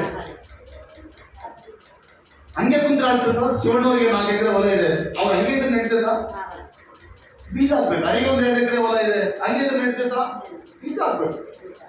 ಹೊಲ ಇದೆ ನನ್ನ ಹೊಲ 50 ಲಕ್ಷ, ನನ್ನ ಹೊಲ 50 ಲಕ್ಷ ಅಂತ ಹೇಳಿದ್ರೆ ನಡೀತದ? ಬೀಜ ಹಾಕ್ಬೇಕು. ಬಿಡದೆ ಹೋದ್ರೆ ಅದರಲ್ಲಿ ಮುಳ್ಳು ದೊಡ್ಡ ಎಮ್ಮರವಾಗಿ ಬೆಳೆದ್ಬಿಡ್ತಾವ. ಮುಳ್ಳು ದೊಡ್ಡ ಎಮ್ಮರವಾಗಿ ಬೆಳೆದ್ಬಿಡ್ತಾವ. ಅದು ಯಾವಾಗಲೂ ಹಸನವಾಗಿರ್ಬೇಕು. ಆದ್ರೆ ಆತ್ಮನು ಕೂಡ ಅಷ್ಟೇ. ಆತ್ಮ ಯಾವಾಗಲೂ ಹೆಂಗಿರ್ಬೇಕಂತ ನೀಟಾಗಿ ಹೊಲಸು ಮನಸ್ಸಿರ್ಬಾರ್ದು. ಹೊಲಸು ಮನಸ್ಸಿದ್ರೆ ಇಲ್ಲಿ ಮನಸ್ಸನ್ನೇ ಹೊಲಸು ಮಾಡ್ಬಿಡ್ತೈತೆ. ಹೊಲಸು ಮನಸ್ಸಿದ್ರೆ ಇಲ್ಲಿ ಮನಸ್ಸನ್ನೇ ಹೊಲಸು ಮಾಡ್ಬಿಡ್ತೈತೆ. ಶಾರೀರಿಕ ಸಂಬಂಧಕ್ಕೆ ಸಂಬಂಧಪಟ್ಟ ವಾಕ್ಯಗಳು. ಓಕೆ, ಆದಾಮನಿಂದ ಅವಳಿಂದ ಯಾವ ರೀತಿ ಮರಣ ಸಂಭವಿಸಿತು, ಯೇಸು ಕ್ರಿಸ್ತನಿಂದ ನಮಗೆ ಜೀವ ಸಂಭವಿಸಿತು. ಈಗ ನಾವು ಪರಿಶುದ್ಧಾತ್ಮನ ನಿಯಂತ್ರಣದಲ್ಲಿರುವುದು ನಮಗೆ ಅವಶ್ಯಕತೆ ಇದೆ. ಹಲ್ಲೆಲೂಯಾ. ಯಾಕೋಬನ ಬರೆದ ಪತ್ರಿಕೆ 4ನೇ ಅಧ್ಯಾಯ, ಯಾಕೋಬನ ಬರೆದ ಪತ್ರಿಕೆ 4ನೇ ಅಧ್ಯಾಯ 5-6 ವಚನ. ಯಾಕೋಬ 4:5-6.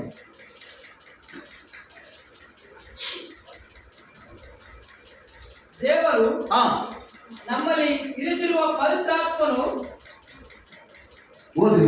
ದೇವರು ನಮ್ಮಲ್ಲಿ ಇರಿಸಿರುವ ಪವಿತ್ರ ಆತ್ಮನು ಅಭಿಮಾನ ತಾಪದಿಂದ ನಮಗೋಸ್ಕರ ಹಂಬಲಿಸುತ್ತಾನೆ. ಏನ್ ಮಾಡ್ತಾನಂತ? ಆತನು ಏನ್ ಮಾಡ್ತಾನಂತ? ನಮಗೋಸ್ಕರ ಪ್ರಾರ್ಥನೆ ಮಾಡ್ತಾನಂತ, ನಮಗೋಸ್ಕರ ಹಂಬಲಿಸ್ತಾರಂತ, ನಮಗೋಸ್ಕರ ಅಳ್ತಾರಂತ. ಯಾರದು? ಪವಿತ್ರಾತ್ಮನಾದ ದೇವರು. ನಾವು ಮಾಡುವ ಕಾರ್ಯ ಎಲ್ಲ ಪರಿಶುದ್ಧಾತ್ಮನಿಗೆ ಗೊತ್ತು. ಅನೇಕರಲ್ಲಿ ಪರಿಶುದ್ಧಾತ್ಮ ದೀಪ ಆರೋಗ್ಯಕ್ಕೆ ಕಾರಣ ಏನು ಗೊತ್ತಾಗ್ತದೆ? ಮನಸ್ಸು ಚೇಂಜ್ ಆಗಿಬಿಡ್ತದೆ, ಟ್ರ್ಯಾಕ್ ಚೇಂಜ್ ಆಗಿಬಿಡ್ತದೆ, ವೃತ್ತಿ ಚೇಂಜ್ ಆಗಿಬಿಡ್ತದೆ, ಕಲೆ ಚೇಂಜ್ ಆಗಿಬಿಡ್ತದೆ, ಮಾಡುವಂಥ ಕ್ರಿಯೆ ಚೇಂಜ್ ಆಗಿಬಿಡ್ತದೆ. ಇವೆಲ್ಲ ನುಡಿ ಎಲ್ಲ ಚೇಂಜ್ ಆದ್ರಿಂದ ಪರಿಶುದ್ಧಾತ್ಮ ದೂರ ಆಗ್ತದೆ. ಈಗ ಅವಾಗ ಇವೆಲ್ಲ ದೂರ ಆದ್ರೆ ಆಟೋಮೆಟಿಕ್ ಆಗಿ ಶರೀರ ಸಂಬಂಧ ನಮ್ಮಲ್ಲಿ ಬಂದ್ಬಿಡ್ತು. ಶರೀರ ಸಂಬಂಧ ಬಂದಾಗ ನಾವು ಯಾರು ಮಾತು ಕೇಳಲ್ಲ. ಶರೀರ ಸಂಬಂಧ ಬಂದಾಗ ನಾವು ಯಾರು ಮಾತು ಕೇಳಲ್ಲ. ಆದ್ರಿಂದ ಶರೀರ ಸಂಬಂಧ ವೆರಿ ಡೇಂಜರ್. ಎಷ್ಟು ಜನ ನಂಬುತ್ತಾ ಇದ್ದೀವಿ? ಹೀಗೆ ನಾವು ಶರೀರ ಸಂಬಂಧಿಗಳು, ಆತ್ಮ ಸಂಬಂಧಿಗಳು. ಆತ್ಮ ಸಂಬಂಧಿಗಳಾದ್ರೆ ಆತ್ಮನ ಕಾರ್ಯ ನಮ್ಮಲ್ಲಿರ್ಬೇಕು. ಆತ್ಮ ನಮಗಾಗಿ ಆತನ ಪರಿತಪಿಸಿ ಪ್ರಾರ್ಥನೆ ಮಾಡ್ತಾನಂತೆ. ನಾವು ರೋಗದಲ್ಲಿರುವುದು ಆತನಿಗೆ ಇಷ್ಟ ಇಲ್ಲ, ನಾಟಕಕ್ಕೆ ಹೋಗೋದು ಇಷ್ಟ ಇಲ್ಲ, ಬಡತನದಲ್ಲಿರೋದು ಇಷ್ಟ ಇಲ್ಲ, ಮತ್ತು ಕೆಟ್ಟ ಕೆಲಸ ಮಾಡೋದು ಇಷ್ಟ ಇಲ್ಲ, ಬೇರೆ ಏನು ಮಾಡೋದು ಇಷ್ಟ ಇಲ್ಲ. ಯಾವಾಗಲೂ ನಮಗೆ ಒಳ್ಳೇದಾಗಬೇಕೆಂಬುದಾಗಿ ಆತನ ಆಸೆ. ನಮ್ಮ ತಂದೆ ತಾಯಿ ಕೂಡ ಇರಲ್ಲ ಈ ಆಸೆ. ನಮ್ಮ ತಂದೆ ತಾಯಿ ಕೂಡ ಇರಲ್ಲ ಆಸೆ. ತಂದೆ ತಾಯಿಗಳು ಏನ್ ಮಾಡ್ತಾರೆ ಅಂದ್ರೆ, ಇಬ್ಬರು ಮಕ್ಕಳಿದ್ರೆ ಒಬ್ಬರಿಗೆ ಇಬ್ಬರನ್ನ ಸರಿಯಾಗಿ ನೋಡ್ಕೊಂಡು ಒಂದು ತಂದೆ ತಾಯಿಗಳು ಯಾರಿಲ್ಲ. ಆದ್ರೆ ಕ್ರೈಸ್ತವರಾದ ನಾವು ಹೆಂಗಿರ್ಬೇಕಂದ್ರೆ ಎಲ್ಲಾರ್ಗೂ ಸಮಾನವಾಗಿ ನೋಡ್ಬೇಕು, ಎಲ್ಲರಿಗೂ ಸಮಾನವಾಗಿ ನೋಡ್ಬೇಕು. ಅಲ್ಲೆಲ್ಲ ನಮ್ಮ ಯಾವಾಗ ಫೋನ್ ಮಾಡಿ ಹೇಳ್ತಾರೆ, ಹುಡುಗನ ಸಾಕಲ್ಲ ಹೆಣ್ಮಕ್ಳು ಪಾಪ ಅವ್ರು ಒಬ್ರು ಮನೆಗೆ ಹೋಗ್ರೆ ಅವ್ರನ್ನೇನು ಅನಿಸ್ತೀವಿ ಅಂತ. ಏನ ಹಿಂಗೆ ಎಲ್ಲ ಕಾಲ ಕೆಟ್ಟೋಗಿರೋದು. ಜೀವ ಎಲ್ಲರಿಗೂ ಒಂದೇ ಅಲ್ಲ, ಹೇಳ್ರಿ, ಎಲ್ಲರಿಗೂ ಒಂದೇ ಅಲ್ಲ. ಹೆಣ್ಮಕ್ಳಾದ್ರೇನು ಹೆಣ್ಮಕ್ಳಾದ್ರೇನು ಹೆಣ್ಮಕ್ಳು ನಾನು ಮಾಡಿದ್ರೆ ಗಂಡ್ಮಕ್ಳು ದೇವ್ರು ಕೊಟ್ಟನ ಇಲ್ಲ, ಅವ್ರಿಬ್ಬರನ್ನು ಕೊಟ್ಟಿದ್ದು ದೇವರೇ. ಆದ್ರೆ ಸಮಾನವಾದ ಹಕ್ಕು ಕೊಡ್ಬೇಕು, ಅವ್ರು ಸಮಾನವಾದ ಸ್ಥಿತಿಯಲ್ಲಿ ಅವ್ರು ಬದುಕಬೇಕು. ನಾವೆಷ್ಟು ದಿನ ಇರ್ತೋ ಗೊತ್ತಿಲ್ಲ, ಬಟ್ ನಾವು ಹೋದ ನಂತರ ಅವ್ರು ಹಳೆಯ ಬದುಕುವ ಸ್ಥಿತಿಯಲ್ಲಿ ನಾವು ಅವರಿಗೆ ಗೈಡೆನ್ಸ್ ಮಾಡಬೇಕು. ಅಷ್ಟೇ ಸಾಕು. ನೀನು ಹೆಣ್ಮಕ್ಳು ಬಜಾರ್ಗೆ ಹೋಗ್ಬಾರ್ದಂದ್ರೆ ತಪ್ಪು, ಓದಕ್ಕೆ ಹೋಗ್ಬಾರ್ದಂದ್ರೆ ನಮ್ಮ ನಂಗೆ ಹೇಳ್ತಾರೆ. ಸಾಕು ಹೇಳಿ ನಾವು ಈ ಹೆಣ್ಮಕ್ಳು ಒಬ್ರು ಮೊನ್ನೆ ಬಂದಿರೋ ಸೇವಕ ನಂಗೆ ಹೇಳ್ತಾರೆ, ಒಬ್ಬರು ಹಿಂದಿಗೆ ಪೈ ಒಳಗದ ಅಂತೆ ಶಾಲೆ ಬಾರ್ಯಾರು ಅಲ್ಲೇ ನಮಗೆ ಬೇರೆ ಇದು ವ್ಯತ್ಯಾಸ. ಲೋಕ ಈ ರೀತಿ ಇರ್ತದೆ, ಆದರೆ ಪರಿಶುದ್ಧಾತ್ಮ ದೇವರು ಅಂತವನಲ್ಲ, ಪವಿತ್ರ ಆತ್ಮ ಅಂತವನಲ್ಲ. ನಮ್ಮೆಲ್ಲರಿಗೂ ಸಮಾನವಾದ ಆಶೀರ್ವಾದ ಮಾಡ್ತೀವಿ. ಒಬ್ಬರು ನೆಚ್ಚು, ಒಬ್ಬರಿಗೆ ನಂಬಿ, ಇವ್ರು ಸರಿ ಇಲ್ಲ, ಅವೆಲ್ಲ ಏನು ಅನ್ಕೊಳ್ಳಲ್ಲ ದೇವರು. ಎಲ್ಲರಿಗೂ ಕೊಡ್ತಾನೆ, ಅದು ಉಳಿಸ್ಕೊಳ್ಳೋದು ಬಿಡೋದು ನೀವು. ಏನೇನು ತೋಟ ಕೊಟ್ಟಿದ್ದ ಆತಪ್ಪನವನಿಗೆ, ಅದಕ್ಕಾಗಿ ಸುಂದರವಾದ ಏನೇನು ತೋಟ. ಏನೇನು ತೋಟದ ಅದರ ಅರ್ಥ ಏನು ಗೊತ್ತಿದೆ? ಏನೇನು ತೋಟ ಮಧ್ಯ 4 ಕಡೆಗಳಲ್ಲಿ ನದಿ ಇದೆ, 4 ಕಡೆಗಳಲ್ಲಿ ನದಿಗಳು. ನದಿ ದೊಡ್ಡದ, ಸಮುದ್ರ ದೊಡ್ಡದ?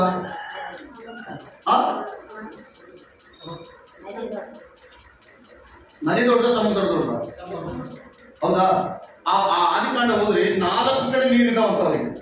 ಯಾವ ಕಡೆ ಒಂದು ನದಿ ಒಂದು ಸಮುದ್ರ ಬರ್ತೋದ್ರೆ ನೆಕ್ಸ್ಟ್ ಸಮುದ್ರ ಯೂಸ್ ಮಾಡ್ಕೊಳ್ಬಹುದು. ಅದು ಯೂಸ್ ಮಾಡ್ಕೊಳ್ಳೋದ್ರೆ ಮತ್ತೆ ಮಳೆ ಬಂದ್ಬಿಟ್ಟು ಮತ್ತೆ ಅದು ತುಂಬಿಡುತ್ತೆ. ಇಲ್ಲ ಇಲ್ಲಿ ಕಾಲ ಇರ್ತದ್ರೆ ಇನ್ನೊಂದು ಮಾಡ್ಕೊಳ್ಬಹುದು. 4 ದಿಕ್ಕುಗಳಲ್ಲಿ ಮಧ್ಯದಲ್ಲಿ ಅವ್ರು ನಿಂತಿದ್ದಾನಂತ. ಏನಾದ್ರು ಕಡಿಮೆ ಇದೆ ಅವ್ರಿಗೆ? ಆದಿಕಾಂಡ ಪುಸ್ತಕ ಓದಿ ನೋಡಿ, ಏನು ಕಡಿಮೆ ಇಲ್ಲ ಅವ್ರಿಗೆ. ಆದ್ರೆ ಅವ್ರು ಮಾಡಿದ ತಪ್ಪೇನು ಗೊತ್ತಾ? ಶರೀರ ಸಂಬಂಧವಾದ ಸಂಬಂಧಕ್ಕೆ ಇಬ್ಬರು ಬಂದ್ಬಿಟ್ರು. ದೇವರು ಹೇಳಿದೆ ಗೊತ್ತಾ, ಆತ್ಮ ಸಂಬಂಧದಲ್ಲಿ ಇರ್ಬೇಕು ನೀವು ಅಷ್ಟೇ. ಆತ್ಮನ ಕಂಟ್ರೋಲ್ ಅಲ್ಲಿ ನೀವು ಇರ್ಬೇಕು, ಆತ್ಮನ ನಿಯಂತ್ರಣದಲ್ಲಿ ಇರ್ಬೇಕು. ನಾನು ಪ್ರತಿದಿನ ನಿಮ್ಮ ಹತ್ರ ಬಂದು ನಾನು ನಿಮ್ಮನ್ನು ಬಿಡಲ್ಲ ಅಂತ ಹೇಳಿ ಸಾಯಂಕಾಲ ದೇವರು ಅವ್ರು ನೋಡಕ್ಕೆ ಬರ್ತಾ ಇದ್ರೆ ಅವರು ದೇವರ ಮಾತಿಗೆ ಮೀರಿ ಶರೀರ ಸಂಬಂಧದಲ್ಲಿದ್ದಾರೆ. ಶರೀರ ಸಂಬಂಧದಲ್ಲಿ ಇದ್ದಿದ್ದರಿಂದ ಏನಾಯ್ತಂತ ಅವ್ರಿಗೆ, ಏನಾಯ್ತಂತ ನಮ್ಮೆಲ್ಲರಿಗೂ ಗೊತ್ತು. ಏನೇನು ತೋಟದಿಂದ ಹೊರಗೆ ಬಂದ್ರು. ಎಂತ ತೋಟ ಅದು? ಏನೇನು ತೋಟ ಅಂದ್ರೆ ಎಂತ ತೋಟ?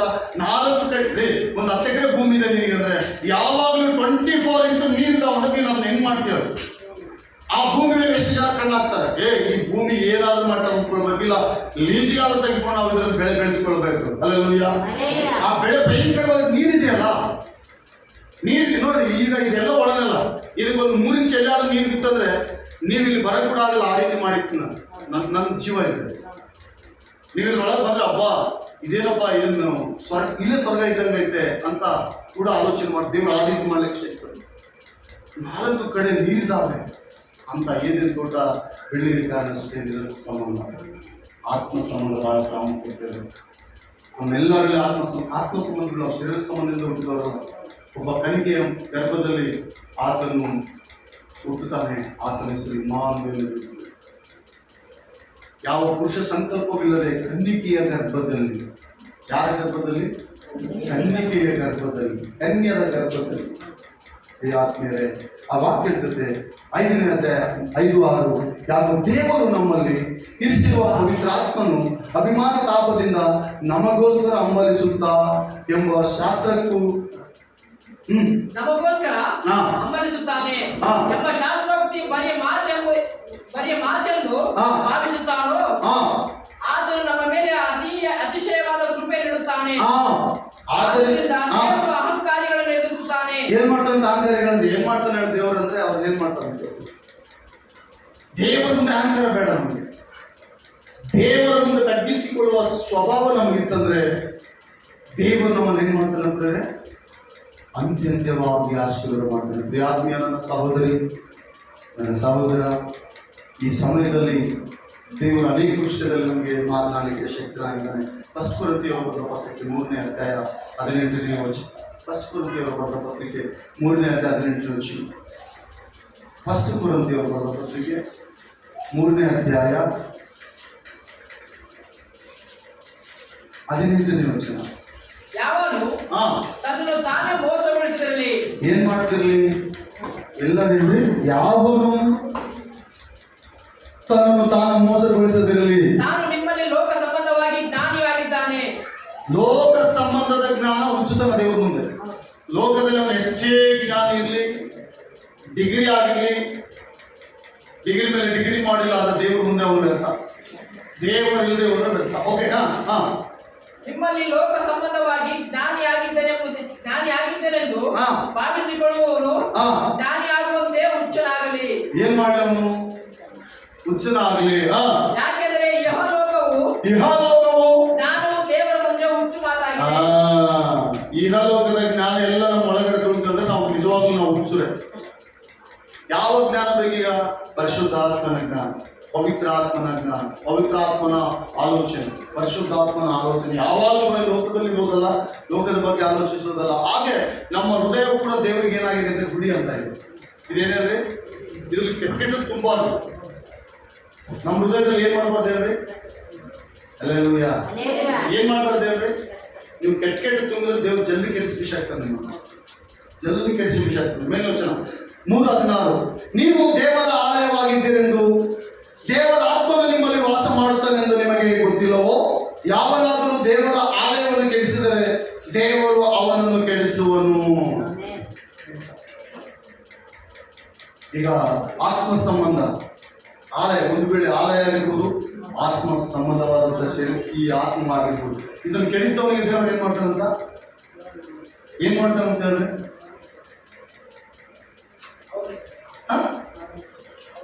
ಅವರನ್ನು ಕೆಡಿಸಲಿಕ್ಕೆ ದೇವರ ಅಧೀನದಲ್ಲಿದ್ದವನು ಯಾವತ್ತೂ ಕೆಡ್ಸಕ್ ಹೋಗಲ್ಲ. ದೇವರ ಅಧೀನದಲ್ಲಿದ್ದ ಸ್ತ್ರೀ ಯಾವತ್ತೂ ದೇವರ ಮಂದಿರ ಕೆಡ್ಸಕ್ ಹೋಗಲ್ಲ. ದೇವರ ಅಭಿವೃದ್ಧಿ ಆಗಲಿ, ಮಂದಿರ ಅಭಿವೃದ್ಧಿ ಆಗಲಿ ಹೆಚ್ಚಾಗಲು ಭಾವಿಸ್ತಾರೆ. ಬಟ್ ಸ್ವಲ್ಪ ಲೋಕ ಆಲೋಚನೆ ಇದ್ದವರು ಮಾತ್ರ ಆಗಾಗ ಮುಳ್ಳಂತ ಇರ್ತಾರೆ ಸಭೆಗೆ. ಆದ್ರೆ ಆ ಮುಳ್ಳ ತೆಗೆದಾಗಲಿಕ್ಕೆ ಒಬ್ಬ ಕರ್ತನಿದ್ದಾನೆ. ನಿನ್ನ ಹೃದಯವನ್ನು ಕೆಡಿಸ್ತಾ ಇರ್ತಾರೆ ಕೆಲವು ಹೃದಯ ಕೆಟ್ಟ ಆಲೋಚನೆಗಳು, ಯಾವಾಗಲೂ ಕೆಟ್ಟ ಆಲೋಚನೆಗಳು. ತಂತ ಹೆಂಗಿರ್ತದೆ ಗೊತ್ತಿಲ್ಲ, ಬೇರೆಯವ್ರ ಬಗ್ಗೆ ಕೆಟ್ಟ ಆಲೋಚನೆ. ದಯಮಾಡಿ ನಾವು ಹೊರಗಿನವರಿಗೆ ಇದ್ರೂ ತೊಂದರೆ ಇಲ್ಲ, ನಾವು ಸ್ವಲ್ಪ ಅದರಿಂದ ದೂರ ಇರೋದು ಒಳ್ಳೆಯದು. ಒಂದು ವೇಳೆ ನಮ್ಗೇನಾದ್ರೂ ನಮ್ಮಲ್ಲಿ ಇರ್ತಂದ್ರೆ ನಾವು ಎಲ್ಲರೂ ನೆಚ್ಚಿಸೋಣ. ಹಿಂಗಿದಿ ಬ್ರದರ್, ಅಣ್ಣ, ತಮ್ಮ, ಅಕ್ಕ, ಹಿಂಗಿದಿ, ಹಿಂಗಿರ್ಬಾರ್ದು, ಹಿಂಗಿರೋ ಅಂತ ಹೇಳೋಣ. ನಾವೇ ಆ ರೀತಿ ಇರೋದಾದ್ರೆ ತುಂಬಾ ವೆರಿ ಡೇಂಜರ್. ಓಕೆ, ಶರೀರ ಸಂಬಂಧವು ಮರಣ ತಕ್ಕದೆಂಬುದಾಗಿ ರೋಮಾಪುರದವರು ಬರೆದ ಪತ್ರಿಕೆ 8:14 ಹೇಳಿದ ಹಾಗೆ ಈಗ ಹೇಳ್ತಾ ಇದ್ದಾನೆ, ನೀವು ದೇವರ ಆಲಯವಾಗಿದ್ದೀರಿ. ಏನಾಗಿದ್ದೀರಿ? ನಾವೆಲ್ಲ ಏನಾಗಿದ್ದೀವಿ? ಅಲ್ಲೆಲ್ಲೂಯ್ಯ. ಇದ್ರಲ್ಲಿ ಕೆಟ್ಟ ತುಂಬಾರ್ದು. ನಾವು ಕೆಟ್ಟ ತುಂಬಿದ್ರೆ ಹೆಂಗೆ ಆಗ್ತದೆ ಹೇಳ್ರಿ? ಅಂದ್ರೆ ಆಲೋಚನೆ ಬಗ್ಗೆ ಹೇಳ್ತಾ ಇದ್ದೀನಿ. ಇದು ದೇವರು ಕೊಟ್ಟ ಆಲೋಚನೆ ಇದೆ, ಸ್ವಲ್ಪವೇ ತೊಂದರೆ ಇಲ್ಲ. ದೇವರು ನಿಮ್ಗೆ ನಡೆಸ್ತಾನೆ. ಪರಿಶುದ್ಧಾತ್ಮನ ನಿಯಂತ್ರಣದಲ್ಲಿದ್ರೆ ನಿನಗೇನು ಬೇಕು ಸಹಾಯ ಮಾಡ್ತಾನೆ. ಇವತ್ತಿನ ಸ್ಥಿತಿ, ಇವತ್ತಿನ ಬಡತನ, ಇವತ್ತಿನ ಕೊರತೆ, ಇವತ್ತಿನ ನಿನ್ನ ಸ್ಥಿತಿಗತಿಗಳೆಲ್ಲ ಕೂಡ ಹಿಂಗೆ ಇರ್ತಾವಂತ ನಂಬೇಡ. ಒಂದು ದಿವಸ ದೇವರು ಸಹಾಯ ಮಾಡ್ತಾರೆ, ಆಶೀರ್ವಾದ ಮಾಡ್ತಾರೆ, ಪ್ರತಿ ವಿಷಯದಲ್ಲಿ ಸಹಾಯ ಮಾಡ್ತಾರೆ. ಒಂದು ವೇಳೆ ಈ ದಿನ ನೀನು ಸಂಪಾದನೆ ಮಾಡ್ಲಿಕ್ಕೆ ಆರೋಗ್ಯವಿಲ್ಲದೆ ಹೋದ್ರೆ ನೀನು ಏನು ಮಾಡ್ಲಿಕ್ಕಾಗಲ್ಲ. ಕದಲದ ಸ್ಥಿತಿಯಲ್ಲಿ ನೀನಿದ್ರೆ ನೀನು ಏನು ಮಾಡ್ಲಿಕ್ಕಾಗಲ್ಲ. ದೇವ್ರಿಗೆ ಪ್ರಶ್ನೆ ಮಾಡೋದಾಗ ಯಾಕೆ ಕೈ ಕಾಲು ಕೊಡಲಿಲ್ಲ ನನಗೆ ತಾಳ್ತದ, ಈಗ ಆಟೋಮೆಟಿಕ್ ಆಗಿ ಬಿದ್ದೋಗ್ಬಿಟ್ರು, ಒಂದು ಸ್ಟ್ರೋಕ್ ಬಂದು ಬಿದ್ದೋಗ್ಬಿಟ್ರು, ಏನ್ ಮಾಡ್ಲಿಕ್ಕಾಗ್ತದೆ ಹೇಳ್ರಿ? ಆ ಸ್ಥಿತಿ ಹೆಂಗಿರ್ತದೆ ಹೇಳ್ರಿ? ದೇವ್ರು ಇಷ್ಟು ಒಳ್ಳೆ ಆರೋಗ್ಯ ಕೊಟ್ಟಿದ್ದಾನಲ್ಲ, ದೇವರಿಗೆ ಸ್ತೋತ್ರ ಹೇಳ್ಬೇಕು. ಹಲ್ಲೆಲೂಯಾ. ಇದನ್ನ ಏನ್ ಮಾಡಬಾರ್ದು? ಕೆಡಿಸಬಾರ್ದು. ಕೆಲವು ಆಲೋಚನೆಗಳಿಂದ ನಮ್ಮ ದೇಹ ಕೆಟ್ಟು ಹೋಗ್ತದೆ. ಕೆಲವು ಆಲೋಚನೆ ಹೆಂಗಿರ್ತಾವ ಅಂದ್ರೆ ವಿಷಭರಿತವಾದ ಆಲೋಚನೆ, ವಿಷಭರಿತವಾದ ಆಲೋಚನೆ. ಅದು ಬರ್ಲಿಕ್ಕೆ ನಾವು ಬೇರೆ ಆಗ್ಬೇಕು. ಫಸ್ಟ್ ಅದು ನಮ್ಮ ತಲೆಯಲ್ಲಿ ಬರ್ಲಿಕ್ಕೆ ದೇವರೇನು ತೆಗೆದಾಕಪ್ಪ, ಫಸ್ಟ್ ತೆಗೆದಾಕ. ಫಸ್ಟ್ ಈ ಆಲೋಚನೆ ನಾನು ಬರ್ಬಾರ್ದು. ಅಷ್ಟು ಆಲೋಚನೆ, ಅಂತ ಆಲೋಚನೆ ಒಳ್ಳೆ ಆಲೋಚನೆಗಳು ಸಭೆ ಕುರಿತಾಗಿ, ನನ್ನ ಮಕ್ಕಳ ಕುರಿತಾಗಿ, ಸಭೆ ಮಕ್ಕಳ ಕುರಿತಾಗಿ, ಸಭಿಕರ ಕುರಿತಾಗಿ, ನೀವು ಪ್ರತಿಯೊಬ್ಬರು ಸೇವಕರ ಕುರಿತು, ಇವೆಲ್ಲ ಯಾವಾಗಲೂ ಬರೀ ಗುಣಗುಡ್ತಾ ಇರುವ ಸ್ವಭಾವ. ಗುಯಿ ಗುಯಿ ಗುಯಿ ಗುಯಿ ಗುಯಿ ಅದಿದ್ರೆ ನಮ್ಮನ್ನ ತಿಂದಾಕಿರ್ತಾರೆ. ನೆಕ್ಸ್ಟ್ ವಾಕ್ಯ ನಮ್ಮನ್ನ 19. ಯಾಕೆಂದರೆ ಇಹಲೋಕದ ಜ್ಞಾನವು ದೇವರ ಮುಂದೆ ಹುಚ್ಚುತನವಾಗಿ. ಈ ಲೋಕದ ಎಷ್ಟೇ ಜ್ಞಾನ ಇರಲಿ, ಏನಂತ ದೇವರ ಮುಂದೆ ಎಲ್ಲರ ಕೈಗಳಿಂದ ಹರಲು ಹೇಳುವ ಈ ಲೋಕದ ಜ್ಞಾನ ಹುಚ್ಚುತನ. ಯಾರು ವೆರಿ ಆಗ್ಬೇಡ್ರಿ. ದೇವರಿಗೆ ದೈವ ಜ್ಞಾನ ಕೊಡಿ, ಪರಿಪೂರ್ಣರಾಗಿರ್ರಿ, ದೈವ ಸಮಾಧಾನದೊಂದಿಗೆ ಜೀವಿಸ್ರಿ. ಏನು ಕೊಡದಿದ್ರು ಪರವಾಗಿಲ್ಲ, ದೈವ ಸಮಾಧಾನ ನಿಮ್ಮ ಮನೆಯಲ್ಲಿ ಇರೋದು. ದೈವಿಕ ಸಮಾಧಾನ ಬಹಳ ಇಂಪಾರ್ಟೆಂಟ್. ಅದು ಎಲ್ಲಿರ್ತದಂದ್ರೆ ಆತ್ಮ ಸಂಬಂಧ ಮೇಲಿದೆಯೋ ದೈವ ಸಮಾಧಾನ ಅಲ್ಲಿ. ಆತ್ಮ ಸಂಬಂಧ ಎಲ್ಲಿಲ್ವೋ ಅಲ್ಲಿ ದೈವ ಸಮಾಧಾನ ಕೂಡ ಇರಲ್ಲ. ಅಲ್ಲಿ ಗಲಿಬಿಲಿ, ಅಶಾಂತಿ, ಅಜಾಗ್ರತೆ ಇವೆಲ್ಲ ಇರ್ತದೆ. ಆದ್ದರಿಂದ ಪ್ರತಿದಿನ ಪ್ರಾರ್ಥನೆ ಪೂರ್ವಕ ಪರಿಶುದ್ಧಾತ್ಮನೇ ಈ ದಿನ ನನ್ನೊಳಗೆ ಬಾ, ನನಗೆ ಸಹಾಯ ಮಾಡು, ಈ ದಿನ ನನ್ನೊಳಗೆ ಬಾ ಪ್ರಭು, ಸಹಾಯ ಮಾಡು. ಎಲ್ಲಿ ತಪ್ಪಾದ ಹೆಜ್ಜೆ, ತಪ್ಪಾದ ನುಡಿ, ತಪ್ಪಾದ ಆಲೋಚನೆಗಳಲ್ಲಿ ನಾನು ಹೋಗದಂತೆ, ಎಲ್ಲಿವರೆಗೆ ನನ್ನ ಆಲೋಚನೆಗಳು ಬದಲಾಯಿಸುವ ಮೇಲೆ ಕೆಡ್ತಾರೆ ಎಂಬುದಿದ್ರೆ ನನ್ನನ್ನು ಆಶೀರ್ವಾದ ಮಾಡುತ್ತೀರಿ ಎಂಬುದಾಗಿ ನಾವು ಪ್ರಾರ್ಥಿಸೋಣ. ದೇವರು ಸಹಾಯ ಮಾಡಲು ಶಕ್ತನು. ನೆಕ್ಸ್ಟ್ 2 ತಿಮೋಥಿಯವರ ಬರೆದ ಪತ್ರಿಕೆ 1ನೇ ಅಧ್ಯಾಯ 14ನೇ ವಚನ ಕೊನೆಯದಾಗಿ ನಾವು ಮುಗಿಸೋಣ. 2 ತಿಮೋಥಿ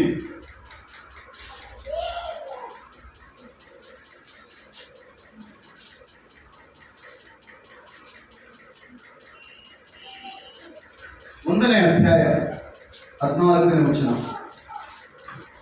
ನಿನ್ನ ವಶಕ್ಕೆ ಒಡಲ್ಪಟ್ಟಿರುವುದನ್ನು ಶ್ರೇಷ್ಠವೆಂದು ತಿಳಿದು ನೋಡ್ರಿ, ದೇವರು ಆ ಭಕ್ತನ ಹೇಳ್ತಾ ಇದ್ದಾರೆ, ತಿಮೋಥಿಗೆ ಹೇಳ್ತಾ ಇದ್ದಾರೆ, ಭಕ್ತನ ಪೌಲನು ನಿನ್ನ ವಶಕ್ಕೆ ಕೊಟ್ಟಿರುವುದನ್ನು ಶ್ರೇಷ್ಠವೆಂದು ತಿಳಿದು ನಮ್ಮಲ್ಲಿ ವಾಸವಾಗಿರುವ ಪವಿತ್ರಾತ್ಮನ ಮೂಲಕ ಕಾಪಾಡು. ಏನ್ ಮಾಡುದು? ಈ ವರ ಹೆಂಗ್ ಕಾಪಾಡಿಕೊಳ್ಬೇಕಂತ, ದೇವರ ಮಕ್ಕಳು ಎಂಬ ವರ, ದೇವರ ಮಕ್ಕಳು ಎಂಬ ವರ ಹೆಂಗ್ ಕಾಪಾಡಿಕೊಳ್ಬೇಕಂತದ್ದು ಪವಿತ್ರಾತ್ಮನ ಮೂಲಕ. ಹಲ್ಲೆಲೂಯಾ, ಎಲ್ಲರೂ ಹಲ್ಲೆಲೂಯಾ. ಯಾವುದರಿಂದ ಕಾಪಾಡಿಕೊಳ್ಳಿಕ್ಕೆ ಸಾಧ್ಯ ಹೇಳ್ರಿ? ಪವಿತ್ರಾತ್ಮನ ಮೂಲಕ ಮಾತ್ರ. ಪ್ರಿಯ ಸಹೋದರಿ ಸಹೋದರ, ಆಸೆ ಸೀಮೆಯಲ್ಲಿರುವ ನನ್ನನ್ನು ಕೈ ಬಿಟ್ಟರೆಂಬುದನ್ನು ನೀನೇ ಬಲ್ಲೆ. ಏನೋ ಆಸಾ ಸೀಮೆಯಲ್ಲಿ ಕೆಲವು ಜನರಿದ್ದಾರಂತ. ಯಾರು ಕೈ ಬಿಟ್ಟಿದ್ದಾರೆ ಅವರು? ವಾಸ್ತವವಾಗಿ ಪೌಲನಲ್ಲಿ ಬರೆದಕ್ಕಂತ ಈ ಪತ್ರಿಕೆಯಲ್ಲಿ ಅದನ್ನು ಹೇಳ್ತಾ ಇದ್ದಾನೆ, ನನ್ನನ್ನು ಕೈ ಬಿಟ್ಟರೆಂಬುದಾಗಿ ನಿಮ್ಗೆ ಗೊತ್ತಿಲ್ಲಪ್ಪ ತಿಮೋತಿ ಅಂತ.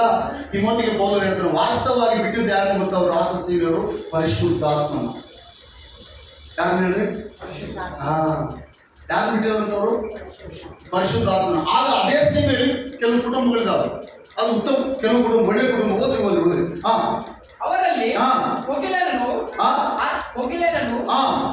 ಅರ್ಮೋನಿಯನು ಸೇರಿದ್ದರು.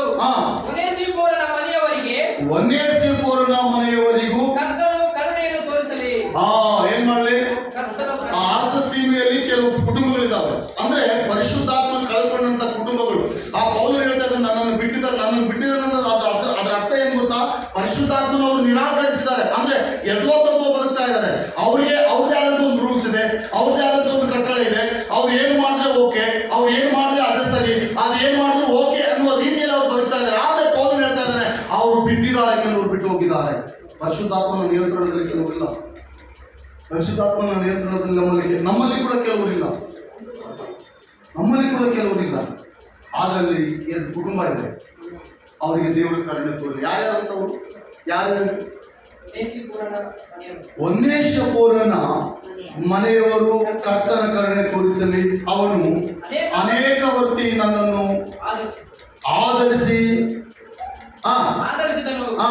ನನ್ನ ಬೇಡಿಗಳಿಗೆ ನಾಚಿಕೆ ಪಡದೆ ರೋಮಾಪುರಕ್ಕೆ ಬಂದು ಕೂಡಲೇ ಬಹು ವಿಚಾರಣೆಯಿಂದ ನನ್ನನ್ನು ಹುಡುಕಿಕೊಂಡು ಕೊಂಡನು. ಅವನು ಆ ದಿನದಲ್ಲಿ ಕರ್ತನಿಂದ ಕರುಣೆಯನ್ನು ಹೊಂದುವಂತೆ ಕರ್ತನು ಅವನಿಗೆ ದಯಪಾಲಿಸಲಿ. ದೇವರಿಗೆ ಸ್ತೋತ್ರ. ದೇವರು ನಮ್ಮೆಲ್ಲರನ್ನ ಆಶೀರ್ವಾದ ಮಾಡಲಿಕ್ಕೆ ಆತ್ಮೀಯ ಸಹೋದರಿ ವಾಕ್ಯಗಳು ನಮ್ಮೆಲ್ಲರೊಂದಿಗೆ ನಮ್ಮ ಜೀವಿತದಲ್ಲಿ ಆಶೀರ್ವದಿಸಲ್ಪಡಲಿ. ಹಾಗೆ ನಾವು ಕೆಲವು ಊರುಗಳಿದ್ದಾವೆ. ಎಫೆಸಿಯ ಕೂಡ ಇಲ್ಲಿದೆ ಆತನ ಸೇವೆ ಜೀವಿತ ಚರಿತ್ರೆಯಲ್ಲಿ. ಹಾಗೆ ಕೆಲವರು ಆತ್ಮ ಹೊಂದಿದವರು. ನೋಡ್ರಿ, ಆತ್ಮ ಹೊಂದಿದವರಲ್ಲಿ ಮಾತ್ರ ಕರುಣೆ ಇರ್ತದೆ, ಪ್ರೀತಿ ಇರ್ತದೆ, ನಂಬಿಕೆ, ವಿಶ್ವಾಸ ಇರ್ತದೆ. ಆತ್ಮ ಇಲ್ಲದವರಲ್ಲಿ ಬಹಳ ಕ್ರೂರಿಗಳಾಗಿರ್ತಾರೆ. ಕ್ರೂರಿಗಳು ಶರೀರ ಸಂಬಂಧವಾದಂಥ ವಿಷಯದಲ್ಲಿ. ಆದರೆ ಆ ಏಬೆಲ್ ಕಾಯನ್ ನಮ್ಮ ಮಧ್ಯದಲ್ಲಿದ್ದಾರೆ. ಇಬ್ಬರು ಅಣ್ಣ ಸಂಬಂಧರೇ.